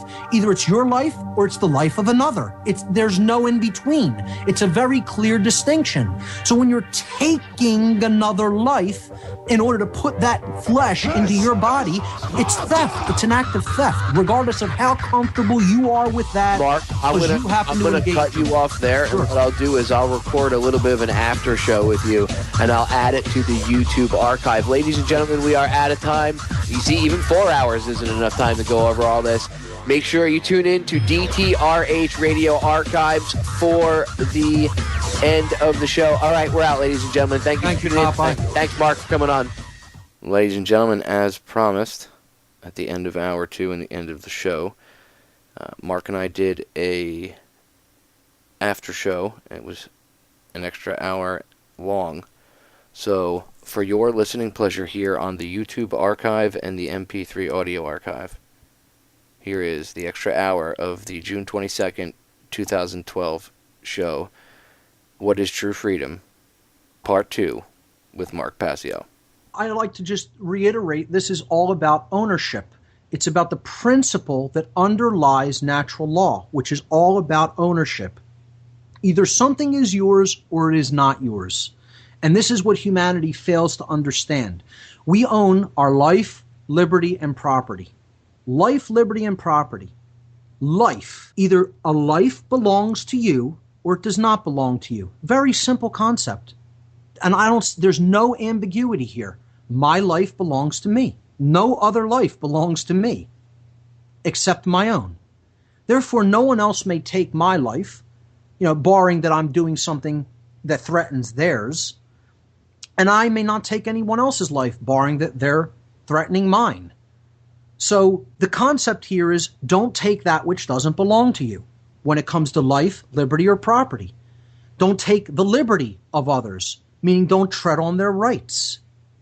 And this is things people are doing every single day by supporting what government is doing, by even intellectually supporting it, giving your mental power over to it, and saying it's okay, taxation is okay, justifying it on some level when it's all based in violence. We need to stop taking life that is not ours, property that is not ours, and rights that are not ours to take. This is all about theft. This is why humans are in this cage. You want to know why you're in the prison planet? Theft. One word. That's the answer. And supporting it. The actual act of theft and supporting theft in all of its forms. And until we get our mind free to understand what ownership is about, what we own, what we don't own, what we may do, what we may not do, what causes harm, what does not cause harm. Till we free our mind and understand those at a fundamental level, we're going to be in this cage a long, long time. So the examples I was giving during the show are property taxes. This is the claim of the ownership of someone else's property. On the same principle of a tax on a property, wouldn't I be able to tax a bicycle? Wouldn't I be able to tax a television or a microwave oven or a computer? And say if you want to keep those things, there's a tax applied to them now that has to be paid yearly. Yeah, it's a computer property tax, or it's a microwave property tax, a toaster property tax, a bed property tax. This is how ridiculous it is. Either you own those items and they're yours to do with as you will because you acquired them rightly, or they're not yours. So I can't go up to somebody and say, listen, see that flat screen TV on your wall over there? Your flat screen TV? Well, I'm claiming it as mine. And I'm going to say, you're going to have to pay me $50 a year to be allowed to keep that on your wall. If you refuse, I'm coming with thugs and we're going to crack your skull and take the TV off the wall, walk out of here with it, and you're not going to have a word to say about it unless you want some more. This is common street thuggery. This is mafia dealings. That's all it is. And it's recognized as such when it's on terms like that. But when you say government has the right to do it, then we have a moral obligation to obey the thugs that are going to come and beat us and take what is supposed to be our property. And all kinds of justifications, again, will be offered. Justification comes from the Latin words jus, meaning right or law, and the Latin verb facio facere, which means to make or to create. So put them together. To create right, to create law. Well, man isn't the creator of law. Man isn't the creator of rights. Rights are not created by man. This is what we've talked about in the whole process of talking about natural law, that this is inherent to creation. The universe placed these dynamics there, not man. They're non-man-made universal principles that are binding and immutable. That's what the law is, not anything man says it is. To make right or to make law is what a justification is. This is what people are participating in when they support any taxation. They're participating in the act of wanting to be God. They're claiming, I can make rights, I can make laws. If the right doesn't exist for one person to do it to another person, the right doesn't exist, ladies and gentlemen. It does not exist at all, at all, at all, ever, anywhere in the universe. So if the right does not exist for any one individual to say to someone else, that's your property, you think so? I'm telling you, you're going to have to give me this tribute, otherwise I'm taking it. And hurting you if you refuse to give it to me. That right does not exist anywhere, anytime, ever. No one owns that right. No one possesses it. Again, this is about ownership. Do you own that right or do you not? No one does. No one can make the claim that they have that right because that right does not exist because it's a wrong. That's why it's not a right. Can that right ever be granted by someone else, no matter how many people agree with it? If there's 7 billion people and 6,999,999,999 people agree that they're going to possess that right, it still doesn't exist. And the one person who disagrees is correct. Even if a quadrillion people agreed with it, it would still be a wrong. Right and wrong are not dependent upon how many people think that way. They're self-existing and objective. And the problem is with moral relativism, with people thinking you can make up a right or you can make this right by just passing a law into existence. This is why laws are all based on moral relativism. Things are okay to do in one place and not another place. They're okay to do in one time and not another time. When laws get changed, man's laws get changed. This is nonsense. It can't be based in anything eternal or true. How could that be based in truth? Think about how insane it is, Mark. I mean, they go and make things illegal, and then they go back retroactively and nail people. Well, 5 years ago you did this or that. Perfect example. Case in point, Spice, this fake, synthetic marijuana. It used to be legal, and there was a lot of guys in the Navy and Marines, Air Force, whatever, Army that would smoke it. And I'm sure even the Coast Guard, whatever.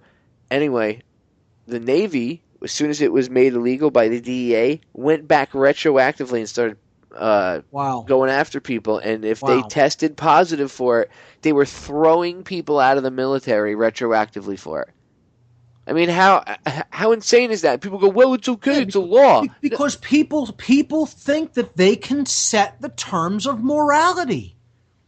I ask people the question, well, how could something have been right before the passing of prohibition laws and then suddenly become wrong and punishable by violence? How is that possible? How is it okay and moral to do it one day, and then it becomes immoral by the passing of a man's law? Either there's a right to consume alcohol, or there's not a right to consume alcohol. Now, the bottom line is there is a right to consume alcohol.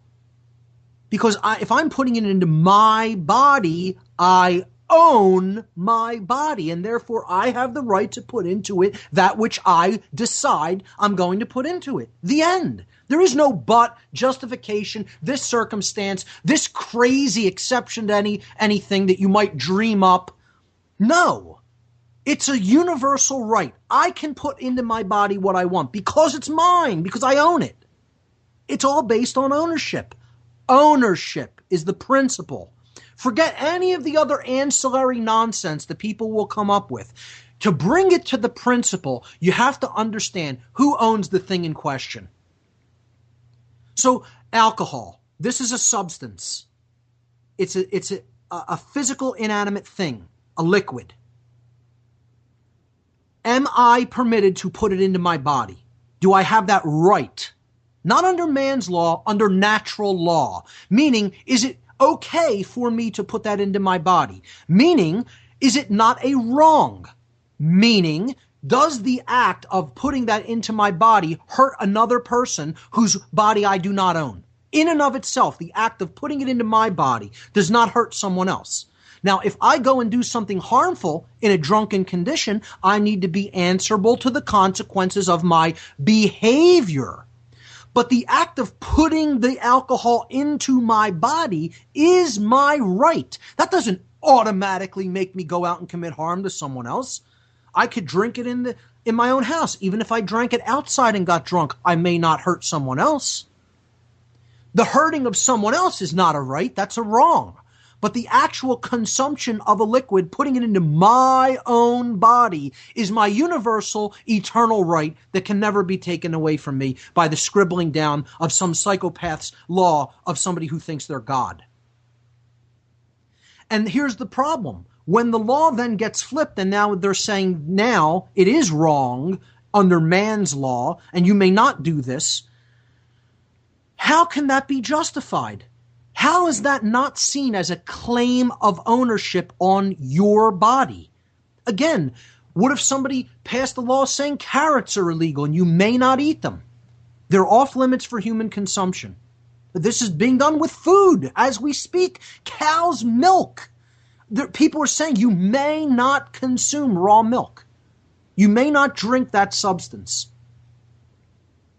It's unbelievable. The people think they own your body. The question that needs to be asked is, do you own it? So, alcohol, my body. Do I own my body, or does someone else own my body? If I own it, I can put what I want in it. You own your house? Can you put what kind of furniture you want in your house?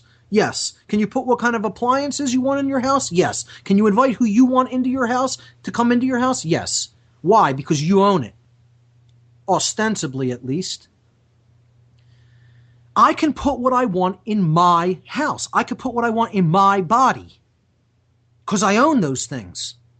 Someone else can't put those things in. So you can't walk up to someone else and inject them with a hypodermic needle and put some unknown substance into their body. Why? Because it's theirs. It's their body. It isn't your body. So when a cop is saying, I will enforce the law, meaning whatever it is, I'm going to do it. I'm going to agree and obey and say, I will enforce that. I will offer physical force and violence if, it comes to that. I will offer violence if someone disagrees with something that they're claiming that they have a right to do and the law says they don't have a right to do it. Even, it doesn't matter whether they're correct. Doesn't matter. I'll do it anyway. Because that's what every law enforcer has always been since the beginning of time, has been a human being who is willing to follow orders. And if you're an order follower, you're not listening to conscience. You're not actually doing what is actually right or wrong. You're not choosing the right over the wrong. You're saying, I'm leaving that decision up to someone else and I'm going to do what they tell me to do. You don't actually know that the action is either right or wrong. And if it's wrong, you're saying, I will not choose that action. And if it's right, you're saying, yes, I will choose that action. And this is what every single enforcer has ever been. The problem, ladies and gentlemen, is the willingness to follow orders. That's the entire problem in the dynamic of what's going on. If you're an order follower, you're a contributor to chaos. It doesn't matter whether you think those orders are good or not. You are contributing to the ignorance of conscience. You're not choosing based upon knowledge of right and wrong, which is what conscience is. You're making your choice. You're patterning your behavior on the will of another who has told you without your independent verification that it's okay to do this thing. And that's the entire problem, is that people are willing to do that. That's what government is. Order followers. You look at the issue of income tax. Either you own your labor or you don't own your labor. If someone can take your labor, you are their slave. There is no in between. There's no justification. That's it. It doesn't need to go beyond that.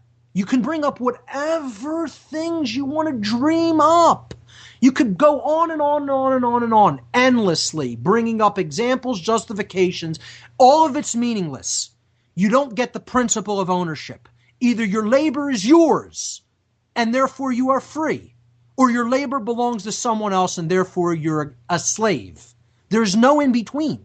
If someone can claim ownership of your labor, you are their slave.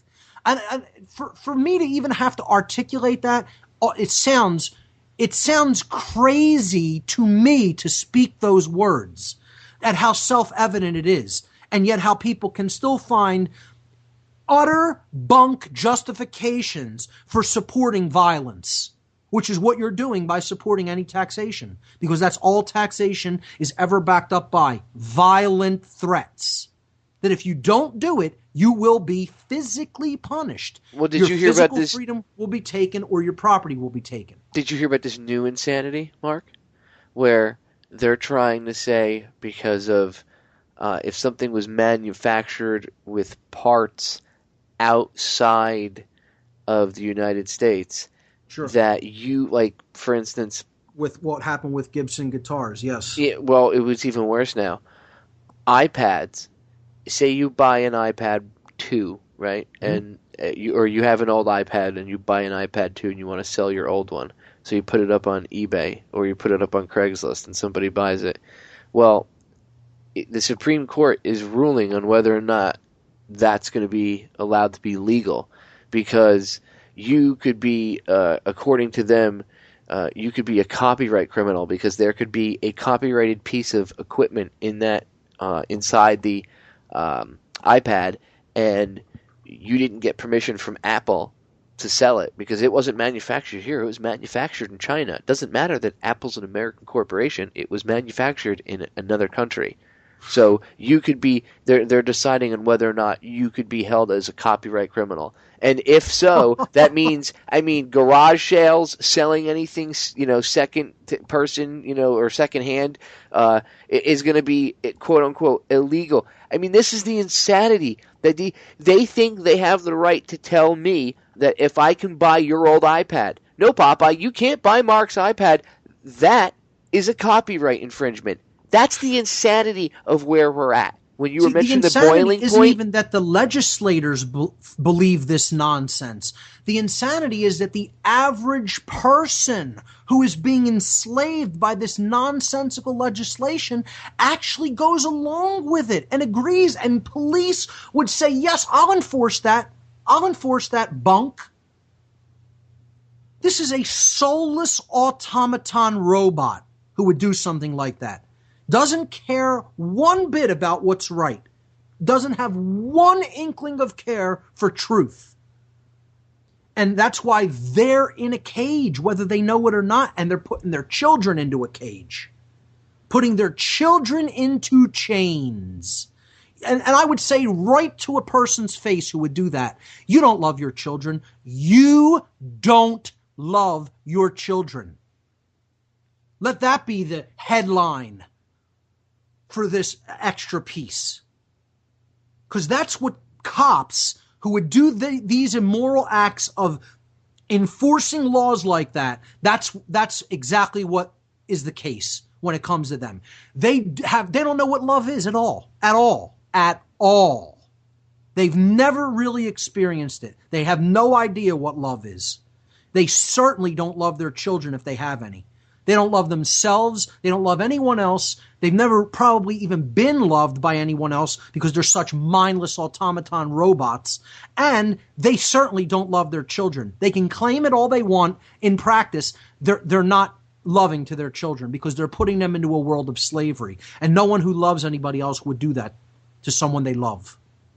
That's all it comes down to. So let's try to make that as biting and cutting as possible. And maybe it will resonate with someone in their absolute tin-eared consciousness because they obviously don't have ears to hear. So let's go back to some other examples. Drug laws, claim of ownership on someone's body. Either you own your body or you don't own your body. There's no in between. If someone's allowed to tell you what you are allowed to put into your body or what you not allowed to put into your body, what you must put into your body, what you must not put into your body, by definition, your body is not your body anymore. It doesn't belong to you. It belongs to them because they get to make the decisions about what goes into it. This is about ownership. If you don't own your body, there's a word that's called. Being someone else's property, belonging to them instead of belonging to yourself. There's a word for that. That's a definition. It's called a slave. And that's what you are. That's what you are if you're doing that. That's what you are if you're accepting that. That's what you are if you're advocating that. If you advocate drug laws, not only are you enslaved by them, you are a slave yourself. You don't get that. You're not trying to enslave other people, really. You're actually putting chains on yourself. You're the slave for even advocating something like that, because you don't understand the principle of ownership. And only a slave doesn't understand the principle of ownership. Back in the Civil War times, slaves so did not understand that they were their own person that they actually looked at it as a crime to run away because they were stealing the master's property. And they actually convinced slaves to believe in that. They convinced black slaves in the time of slavery in the United States during the Civil War period and preceding it that if you ran away, you were guilty of theft and punishable because you were the property of another, and to even attempt to run away and free yourself was stealing from the person who owned you. How? It's unfathomable that the human mind could ever be worked into that condition. I almost have to marvel at it. I have to marvel at it, take a step back, look at that dynamic and say, well done to the people who put that in place. That's magnificent. I never would have thought it possible. I'd like to shake your hand for a job so well done. I have to have respect for that level of control over the human mind. I have to step back in awe looking at that and just say, wow, well done. That's all I can say, because I'm speechless. I'm dumbfounded. And this is where we're at today. They've convinced people that they have the moral obligation to obey their masters, give their property, give their earnings, give themselves over to this master that couldn't give a rat's ass about them. Couldn't care about them. They look at you as lower than trash because of how you act. It's not hard to understand why the masters think of people the way that they do. In all honesty, I really, truly, to be honest, can understand their position, whereas I can't really understand the average moron's position. I can understand hating and finding someone loathsome and deplorable that doesn't even understand they're their own person and wants to give themselves up totally to another person. I can understand why they hate people like that. Believe me, I wrestle a battle every single day of my life trying not to hate people like that, because they're the people who are putting us all in chains, including myself. I'm no one special that's going to avoid this dynamic. Other people are creating this reality. I'm not the only one. We're co-creating this reality. That's the whole point of what we're talking about, is the co-creation of our actual reality and experience. I'm not the only one contributing to that dynamic. Other people are. And in their utter moron condition, in their complete lack of knowledge, in their ignorance and darkness when it comes to the principle of self-ownership, when it comes to natural law, they're putting us all in chains. Anyone who doesn't understand this. And unfortunately, there are people who are in direct opposition to this being the case, because it means they have to look in the mirror and change their own behavior. It means they have to change their own thoughts. It means they have to change their worldview about how they view what is right and wrong. And they don't want to do that. They don't want to reevaluate all that programming and try to set it right.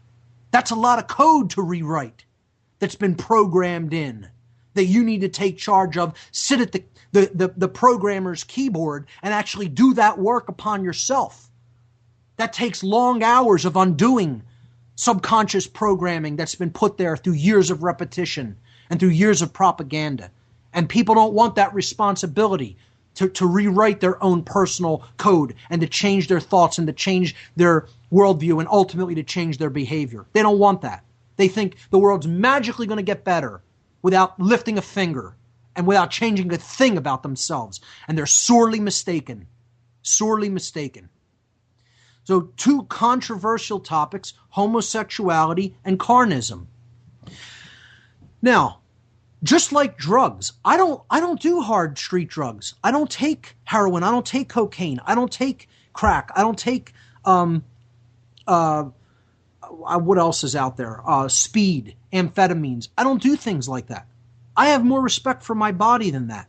I will engage in some natural things that grow in the earth and affect consciousness if they're used in the right context to put it on a higher level for a time, to show us some higher level of reality if we're going into the experience in that mind frame to want to put it to use as such. So I'll engage with some entheogenic compounds that can assist in that level of consciousness exploration. But things that grow naturally in the earth, that are here for that purpose, that are actually here to help us assist our shift in worldview. That's the reason nature placed these things on this planet. But I'm in no way an advocate of hard street drugs. I think you should leave that stuff alone because it's pretty damaging to the body and mind. Yet I would die for someone's right to put what they want into their own body. Why? Because it's your right. If you want to go and put a heroin needle in your arm, that's your right to do that because it's your body. Do you have a right to put a heroin needle in someone else's arm? Absolutely not. Why? Because it's not your body. You don't own that body. You only own yours. So let's look at these two controversial issues of homosexuality and meat eating, carnism, which is a belief system as well. Either the person has the right to do it because there's no coercion involved. There's no theft involved. Here's what natural law boils down to. For it to be wrong, there has to be theft involved in some form. That's the principle to understand. Ownership rights have to be violated. So to explain where that's happening in a homosexual act. Is there theft of someone's free association? And again, assume the act is consensual. We're not talking about rape. Set that notion off to the back burner. There's no coercion, which is called rape. When it comes to sexual coercion, that's rape. And that's not what we're talking about. A consensual, free association, homosexual act between two consenting adults. That's what we're talking about when we talk about homosexual acts. Where is the coercion? Can you find coercion of someone else's will? If the answer is yes, then it would be wrong. If the answer is no, it's not a wrong act, meaning it's not something that the people engaged in have the right to engage in. It can be distasteful to you because that's not your sexual orientation. You don't swing that way. Fine. That's your preference. This is a preference. It is not a matter of right and wrong. And it needs to be stopped being looked at as something that has to do with right and wrong. It is free association. It is a preference. There is no coercion involved in a consensual homosexual act, just as there is no coercion involved in a consensual heterosexual act or bisexual act. That's it. So therefore, it falls within the realm of a human right of association, free association sexually. And that could be as controversial as you want. I think the people who really speak out against homosexuality are all latently homosexual and frustrated because they're not really, because of preconceived dogmatic and religious notions about this being wrong, are holding back their engagement in it and therefore totally frustrating themselves and then projecting that frustration out onto others who are engaging in it because quite frankly they're jealous that other people are enjoying themselves exploring their rights and freedoms and they're holding that back for ridiculous religious notions. And often these people are closeted homosexuals themselves. Yeah, ain't that the truth? Look at Congress. Congress. First of all, why would you care? Why would anybody? It's like, do I sit around and say, oh, I'm so burned up that my cousin is gay? I have a gay cousin. He's one of the greatest guys I know. Yeah, Love like the guy. You could care Hang less. out with him anytime. What he does in his own free time, his free association, belongs to him. You're secure. I don't try to tell him what he can and can't do. You're secure in your own sexuality, That's whereas right. these guys aren't because maybe they are closet homosexuals, and because of society and what their parents drilled into their head, they're like, oh, you can't do that, you're a bad person, you're such an evil bad person, dirtbag, whatever they call themselves, and they hate that part of themselves because they have to hide it, so what do? See, They they've bought project the out notion. onto people. They've bought the notion, the false notion, that makes you bad. because they bought the idea this is somehow wrong under natural law. Even if you don't understand natural law and what it is, subconsciously they've bought the notion that this is immoral at some level. And therefore to engage in, oh, that must make me a bad person. I must be bad. I must be immoral. And therefore it's a self-fulfilling prophecy. Then they're going to project that outward, take the frustration that they're feeling internally out on other people because they're never dealing with it and correcting that imbalance within themselves. And then they're going to go out and actually do immoral things like gay bashing and beating up on someone who happens to be homosexual, etc., which is wrong because it involves violence and coercion. So that's one that people may consider controversial because it challenges what they are traditionally thinking. That's what controversial means. Contra in Latin means against or up against or face to face with. And versare, the verb in Latin meaning to change. People will say it means to turn. Yeah, but it doesn't mean to turn physically. It means to change into, to turn. You know, the seasons are turning, they're changing. It means change, to change, versare. Verso, versare. So controversial is face to face with change. It's having to reevaluate a position that you've held for a long time based on preconceived notions that are false. That's why it's controversial. You're coming face to face with a change you have to make. And you don't like having to make that change. Having to reevaluate that long-held position that was held on dogmatic religious terms. So here's another one. Meat eating. People think this is okay, that this is not a violation of natural law, that it's actually natural to do.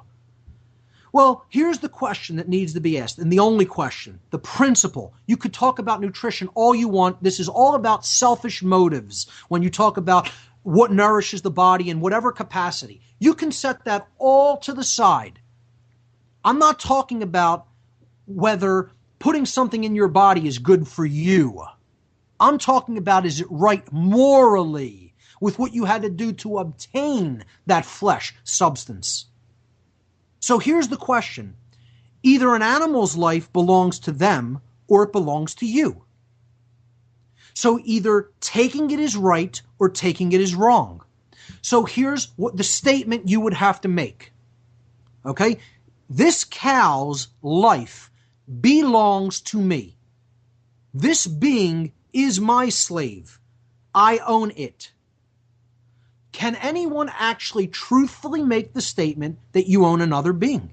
Do I own my dog? I don't own my dog's life. Meaning if I take the life of my dog, it's wrong. It's not my life to take.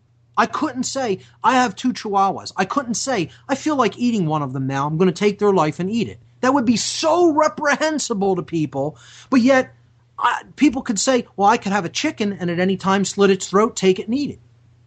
Why? What's the difference? They're both animals. Their lives both belong to them.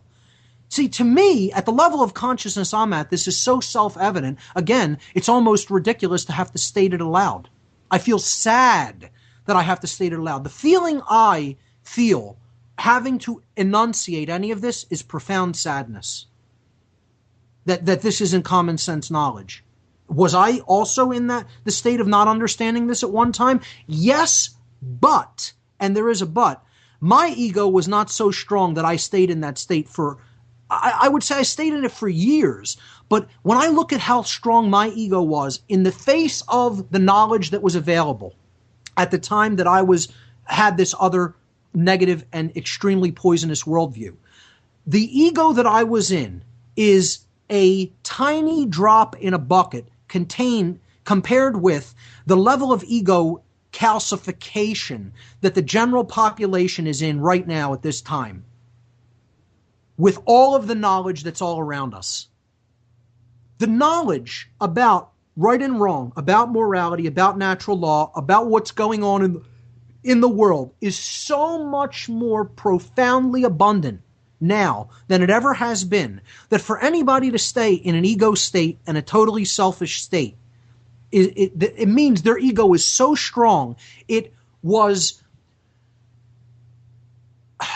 exponentially beyond where my ego was ever at as a satanic priest when I was involved in Satanism. My ego was a mild case compared to where other people's minds are at today. Because they cannot understand a simple idea like the being that you're looking at has their own life. That means their life is theirs. And therefore, to take it is not within the parameters of natural law. That's it. And people will make the ridiculous extreme arguments. This is how the mind tries to find rationalizations. Well, hey, if you were up in polar regions and you were freezing and there was, nothing else to eat all around for miles, well, we're not talking about that.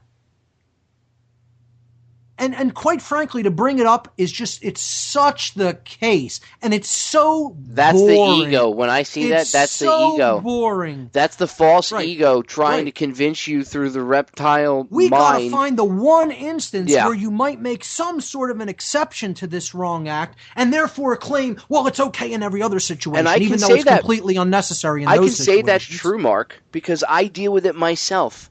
I have to face my own, inner false ego that was perpetrated throughout the years before I woke up. And it's a battle every day, just like you said. I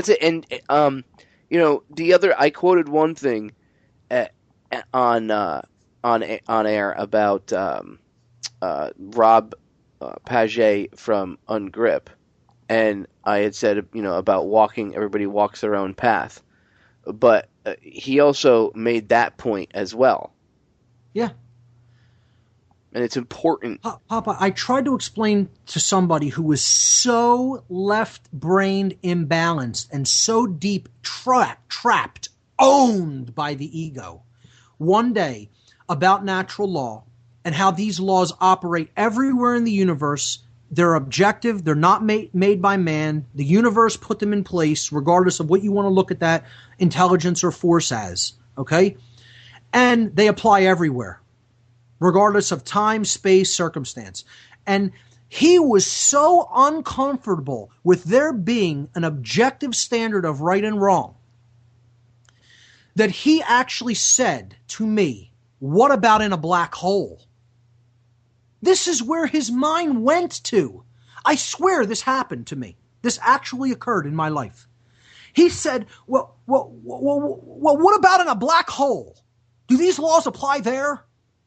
And I'm like, dude, are you in a black hole? And hey, maybe the truth about it is that we are. Truth is stranger than fiction sometimes. Maybe this all is a black hole, which is why light can't seem to escape it. But, setting aside we're in a universe, and that universe may be a black hole. I mean, look at some of Nassim Haramein's work in physics. But setting aside that our experience right now, we can claim we're not actually inside a physical black hole. What's the difference? How any other thing behaves in a black hole? That's not your conditions. You're not there. It's like trying to say, well, yeah, gravity doesn't apply in space. As my mother would say, Mark. Let me go leap off this cliff because gravity doesn't apply in space. Well, you're not in space. As my mother would you're say, on Earth. What does that have to do with the price of tea in China? Got it. For real. That's apples and oranges. This is where the ego goes, Papa. The false ego, dude. Again, going back to my own personal experiences, every day I find myself, I actually catch myself talking to myself, and it's me, I guess, verbally enunciating what I guess I need to hear, So I know it because I have to reinforce it, because inside your head you have that false ego trying to no. And it's, I guess it's been, for people that don't understand, the false ego, you could look at it like the representation of the angel and the devil on your shoulder. The devil is the false ego, and the angel is you trying to overcome the false ego. It's the voice that wants to constantly justify wrong behavior and say, but what if? But how about this circumstance? What about this scenario over here? How about in a black hole? I almost had to laugh in his face. That's complete desperation, I had to try to Mark. stop myself from hysterically breaking up into laughter in another human being's face, directly at them. That is complete desperation, too, because there is no argument there. I mean, there's no logical thinking going on in that head of his. He was so uncomfortable with the fact that this might be the case and this might be why we're enslaved that the ego went to the place of saying, but what about in a black hole? And I almost had to burst out in hysterical laughter in his face. Let's get something straight. Just because he knows a term like black hole, which is, I guess at its base a scientific term, just because he knows that term and he knows how to, have it verbally come out of his mouth and, make it loud enough for your ears to pick it up does not make a genius. You know what I'm saying? The guy is not a rocket scientist just because he can say black hole. It's a perfect example of the ego just scrambling for any type of justification it can try. Any justification whatsoever. We'll try to find the most ridiculous exception to the rule and put that before you and say, oh, deal with this situation now. How does the law apply there? It's not about that. It's about where you're at now. Is it required of you? Must you slaughter an animal and eat its flesh? Is that within your ability to avoid? And the answer is yes, it is. It may require weaning from that over a time, but it is within your capability to do. Will would have to be exercised. That's called effort, which, God forbid you bring that up. Now they want to really string you up. Because you're telling them effort might have to be applied. You might have to actually try to do something different. Whoa! Let's not go there. Now you're asking me to do something. Yeah, I might actually ask you to exert some energy and try to, change your behavior. And, dude, it's amazing how many people are against that. I find the most visceral, emotional reactions that I get are from people that just because of that. Specifically, where if you tell them something, show them something, whatever, they see that in themselves. Sure. They recognize that trait in themselves and they lash out. That's right. Because they hate it about themselves. And you know what? I used to do it. They are had. Yeah, I used to do it. The ego has them. They're owned by that force. They're owned by it. Dude, I used to make that mistake, but I had to overcome that. I had to kick the ego and say, no, man. I had to take the ego. I had to take I out of it. Okay, is what I had to do. And I wish there was a better term, to describe oneself other than your higher self, which is the expression of your consciousness, had to actually take the lower self out of the picture and say, let me stop worrying about the body and my little current situation and start thinking about what's right in this instance, or in any instance, just what's right, period. So when we talk about carnism or the practice of eating flesh of another being, the question that needs to be asked about this dynamic is, who is the owner? So take a look at your dog. Do you own its life? Well, if you own its life, it wouldn't be wrong to slit its throat and eat it, cook it up and eat it. A chicken, do you own its life? A lot of people think that they do. A cow, do you own its life? Or does it own its life? See, the word "its" is possessive case. This is explaining something. The chicken's life, that's possessive. It means belonging to the chicken. If you said my life, do you have a right to take it? Someone else doesn't. I have that right because it's mine. I can do what I want with my life because it belongs to me. That's what we're here to learn. This is the distillation of what natural law is. We are here to learn what we own and what we don't own. What we may take, what we may not take. That's it. That's all this is about. And owning it, you don't own anything forever. You have stewardship over something for a time. Okay? Yeah, you can make the case no one actually owns themselves because they don't own their body, because the body is going to decay and go away. And we made this point clear last time. It doesn't matter whether I'm not going to own it forever. While I'm using it, I own it. That's what makes it mine, that I happen to be using it. That's why somebody can't come over and break my skull with a baseball bat, because I happen to be using my skull to house my brain to do my thinking and the daily activities of my life. It's mine. Therefore, you can't injure or damage it while I'm using it. See, people want to go to the extremity and the absolute exception because the ego is always looking for a justification. It's a child's mentality. This is what a child does. But what if? But how about this? But how about that? And it ignores the principle. You're never going to talk about the principle. You could bring up, do this. Start a discussion about whether the practice of eating animal flesh is morally right on Facebook or somewhere else. And watch. Ask people to talk about whether the life they're taking belongs to them to take. And I guarantee you, I'm making a personal guarantee, the issue of ownership will never be discussed in the thread. It can be 1,000 replies. Put this on a forum, do it on Facebook, do it on Twitter. You'll have a million replies. No one anywhere is going to confront that principle. They'll talk about every other ancillary thing, topic, nutrition, diet, everything, circumstance, conditions, place that you live, altitude. The ego will search for every justification that it can, but it will never engage the principle of ownership of life. Ever. Do it. Do it as a social experiment. I've done it.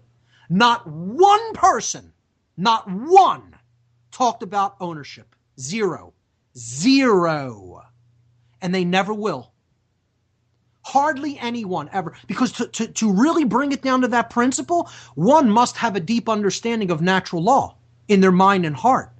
And since there's almost a negligible number of people who really understand natural law living on the earth at this time, you will hardly ever find anyone that will engage the principle of ownership of life. Try it. I'm serious. Actually do that as an experiment. I challenge the listeners to try to do that as an experiment. You will not have one person engage the principle of ownership, of whose life is it. And if you take it and it's not your life, you've done something wrong. Forget all the nutrition stuff. I don't really care whether people think they need to do this, which they don't. I'm living proof of that. Thousands, millions of other people are living proof that it's not required for the sustaining of human life. It's all about the lack of will. It's all about refusal to engage the principle of ownership. Either a being's life belongs to you or it doesn't belong to you. And as far as I know, we only own our lives. I just want someone to come on and just say, I claim the life of another being as mine. And what I will say back to them is, you're making the claim that you are God. That is what that claim is. That's the claim that you gave that being life, and therefore you may take it away. And I don't see how anyone can refute that. That seems as irrefutable as possible, at least at my level of consciousness. Where someone else is at, where they want to make justifications endlessly, they'll make a billion justifications because they can't see the simple truth of ownership. And this is part of the dynamic why humanity is farmed. Humanity is farmed because we look with utter recklessness and carelessness when it comes to the lives of creatures that we look at as below ourselves. Therefore, the principle of correspondence is going to be kicked into effect, and that which is below is going to become that which is above. And therefore, humanity is going to become a farmed species. And indeed, they already are. It's not becoming that way, it is that way. And part of that dynamic, not the whole part of that dynamic is the practice of what we're doing with animals. And I challenge people, watch the movie Earthlings, the documentary Earthlings. And I'm going to tell people, I used to tell people I wouldn't even ask you to watch it because it's so horrific. The state of consciousness, the state of actual feeling that it's going to put you in, if you're not a psychopath, that it's going to put you in to watch this. And I tell people, don't watch a little bit of it. That's a cop-out. Watch the whole damn movie from beginning to end without looking away from the screen, without closing your eyes. Try it. Try to do it. I'll congratulate you at the end I'll shake your hand for even having the Constitution to do that. Because if you can look at this movie, and it is propaganda, there is such a thing as good propaganda. Propaganda isn't only for bad purposes. It's putting information out there with a slant on the information to try to convince somebody to do something that is right. That's what good propaganda is. And that's what this is. This is explaining things from the animal's point of view. You know, they say before you look at a situation, try to look at it from someone else's point of view. Well, how would you like a being to come down from space and say, I'm bigger, I'm stronger, I can tear that being up and eat its flesh, and then just start tearing people up at random, herding you into cages, and ultimately eating you? You would have a big problem with it when it was happening to your life. But nobody has a problem when it's happening to someone else's life. My example would be when I was a kid, my mother caught me stepping on the ant pile in the backyard, and I was jumping up and down and I was killing them. And we had little ant piles all over our patio. Our patio was made out of just bricks. My dad put it down by hand. So over the course of time, you know, they get the weeds that grow up and little ant piles here and there. And I was, I don't know, maybe 4 or 5 years old, and I was running around stomping ant piles. And my mother came over and cuffed me and said, you know, what are you doing? And she laid out this whole thing, like, how would you like if you were just sitting in the backyard playing, right? And some big foot came out of outer space and just and stepped on you. Comes out of the sky and squishes you, and you're dead. And I was like, well, I wouldn't like that. I'd be dead. And she was like, yeah. She's asking you to see it from the perspective of what you were causing in the way of suffering to them. And do you know what? I'm going to tell you what. I'm a grown-ass man now in my late 30s, and I can tell you, Mark, I remember that lesson, and I take it and still carry it with me to this day. And I still remember the basic lesson that she taught me. It's very powerful. I mean, I'll catch and release insects in the house and just take them outside. You know, why is it necessary to kill them or crush them if you can simply remove them from your presence? Yeah, like, I mean, if you're driving down the road and there's a bee or something in the car and you're doing 70 miles an hour. Yeah. That obviously can pose a significant danger to a lot of people. That's different, yeah. But, I mean, if you have the power or capability, I catch lizards in my apartment all the time. I have cats. I save them from the cats because I don't want my cats to kill them. Right. You know, and I try to get them out. Now, there are times my cats get them, you know, so it happens. Usually they get the bugs. This is all, this principle of ownership is something that the My Freedom movement still doesn't understand. That's why they're making no real inroads into reversing the trend of human slavery. And until they develop this care for all beings and the care to eliminate the suffering of all, not just their own suffering, but the suffering of everyone, they're going to be in a cage for a long, long, long, long time. That's all it really comes down to. That's how natural law functions, to bring us the experiences that we ultimately have to go through and experience to learn and grow. As long as people hold this base level of consciousness that nature is theirs to conquer, that other beings' lives belong to them, that they can farm animals, and they believe magically that somehow that's not going to be reflected back to them, you know, that what they do to others is not going to be done to them, they're not going to make much progress in gaining any more freedom, and things are going to continue to go in a really bad trend, and it's going to get worse and worse and worse and worse. And it's not going to be a world that many people are going to want to live in if we don't reverse this trend. And it's all about the dynamic of true care, of care beyond the self. And that's why these scumbags have the cremation of care. That's right. Where they do the exact opposite. And that's why they can do the things they can do and not really give a crap. They're injecting that energy manifestation into the ether. They're injecting that into the morphogenic field of the earth. It's being carried, that energy, when it's ritualized, and thousands of people focusing their energy on one thing at one time. There's power in that. They understand how morphogenic field energy works. Make no mistake, they understand it. That's why they're using it. We're not on the same page.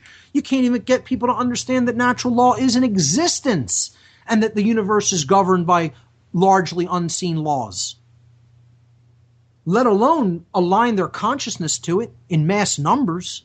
We're not even close to the dark occultist understanding. That's why they're kicking our ass. That's why they're handing you your ass on a platter, to be quite blunt about it. That's why that's happening. That's the why. Understand it. Because that's the only hope, is to understand the why. Believe it. That's the truth. I think that's a good place where we could end it, because we did about an hour extra. So it's about 1 here. I'm going to bow out and yeah, that's perfect. What we'll do is let me we'll just record an outro really quick. Great. It'll be like 10, 15 seconds or whatever. Great. So I'll do a 3, 2, 1, and then I'll start it off. 3, 2, 1.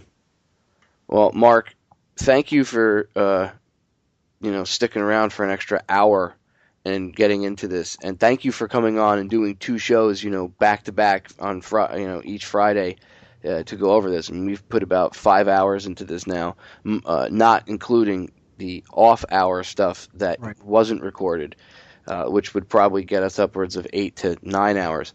So again, I want to thank you for donating a lot of your time, not just to my listeners and to hanging out with me and going over this, but also what you do with your website and your own radio show as well. I know it's tough, and I know sometimes it gets frustrating, but you really do make a difference, dude. I don't know if anybody's ever told you that, and I'm not saying this because I'm your friend, but from a human to a human, you make a huge difference in this world. So if no one's ever said that to you, I want to tell you, you really do make a big difference, brother. Thank you so much. I appreciate that so much, and I accept that humbly, and I want to say the pleasure is all mine for being here, and thank you for having me. And you are welcome back any time. All right, ladies and gentlemen, thank you for tuning in and hanging out for the extra hour to this tonight's broadcast with Mark Passio. And you can tune into my show every Wednesday night and Friday night, 10 p.m. to midnight Eastern Standard Time, and Sundays, 5 p.m. to 7 p.m. Eastern Standard Time. Mark, give yourself shameless plugs really quick. Website, radio show. Go ahead. Check out my website, whatonearthishappening.com. You can listen to my radio show every Sunday from 5 to 7 p.m. East Coast time on my website, whatonearthishappening.com. Just click the radio show tab, or you can listen at oraclebroadcasting.com, which is the network that I broadcast on every Sunday, 5 to 7 p.m. East Coast time. Awesome. Again, Mark, thanks for coming on, man. It was good talking to you. Popeye, thanks so much, man. You take care, man. Yeah, take it easy, dude. Keep the great work up, man.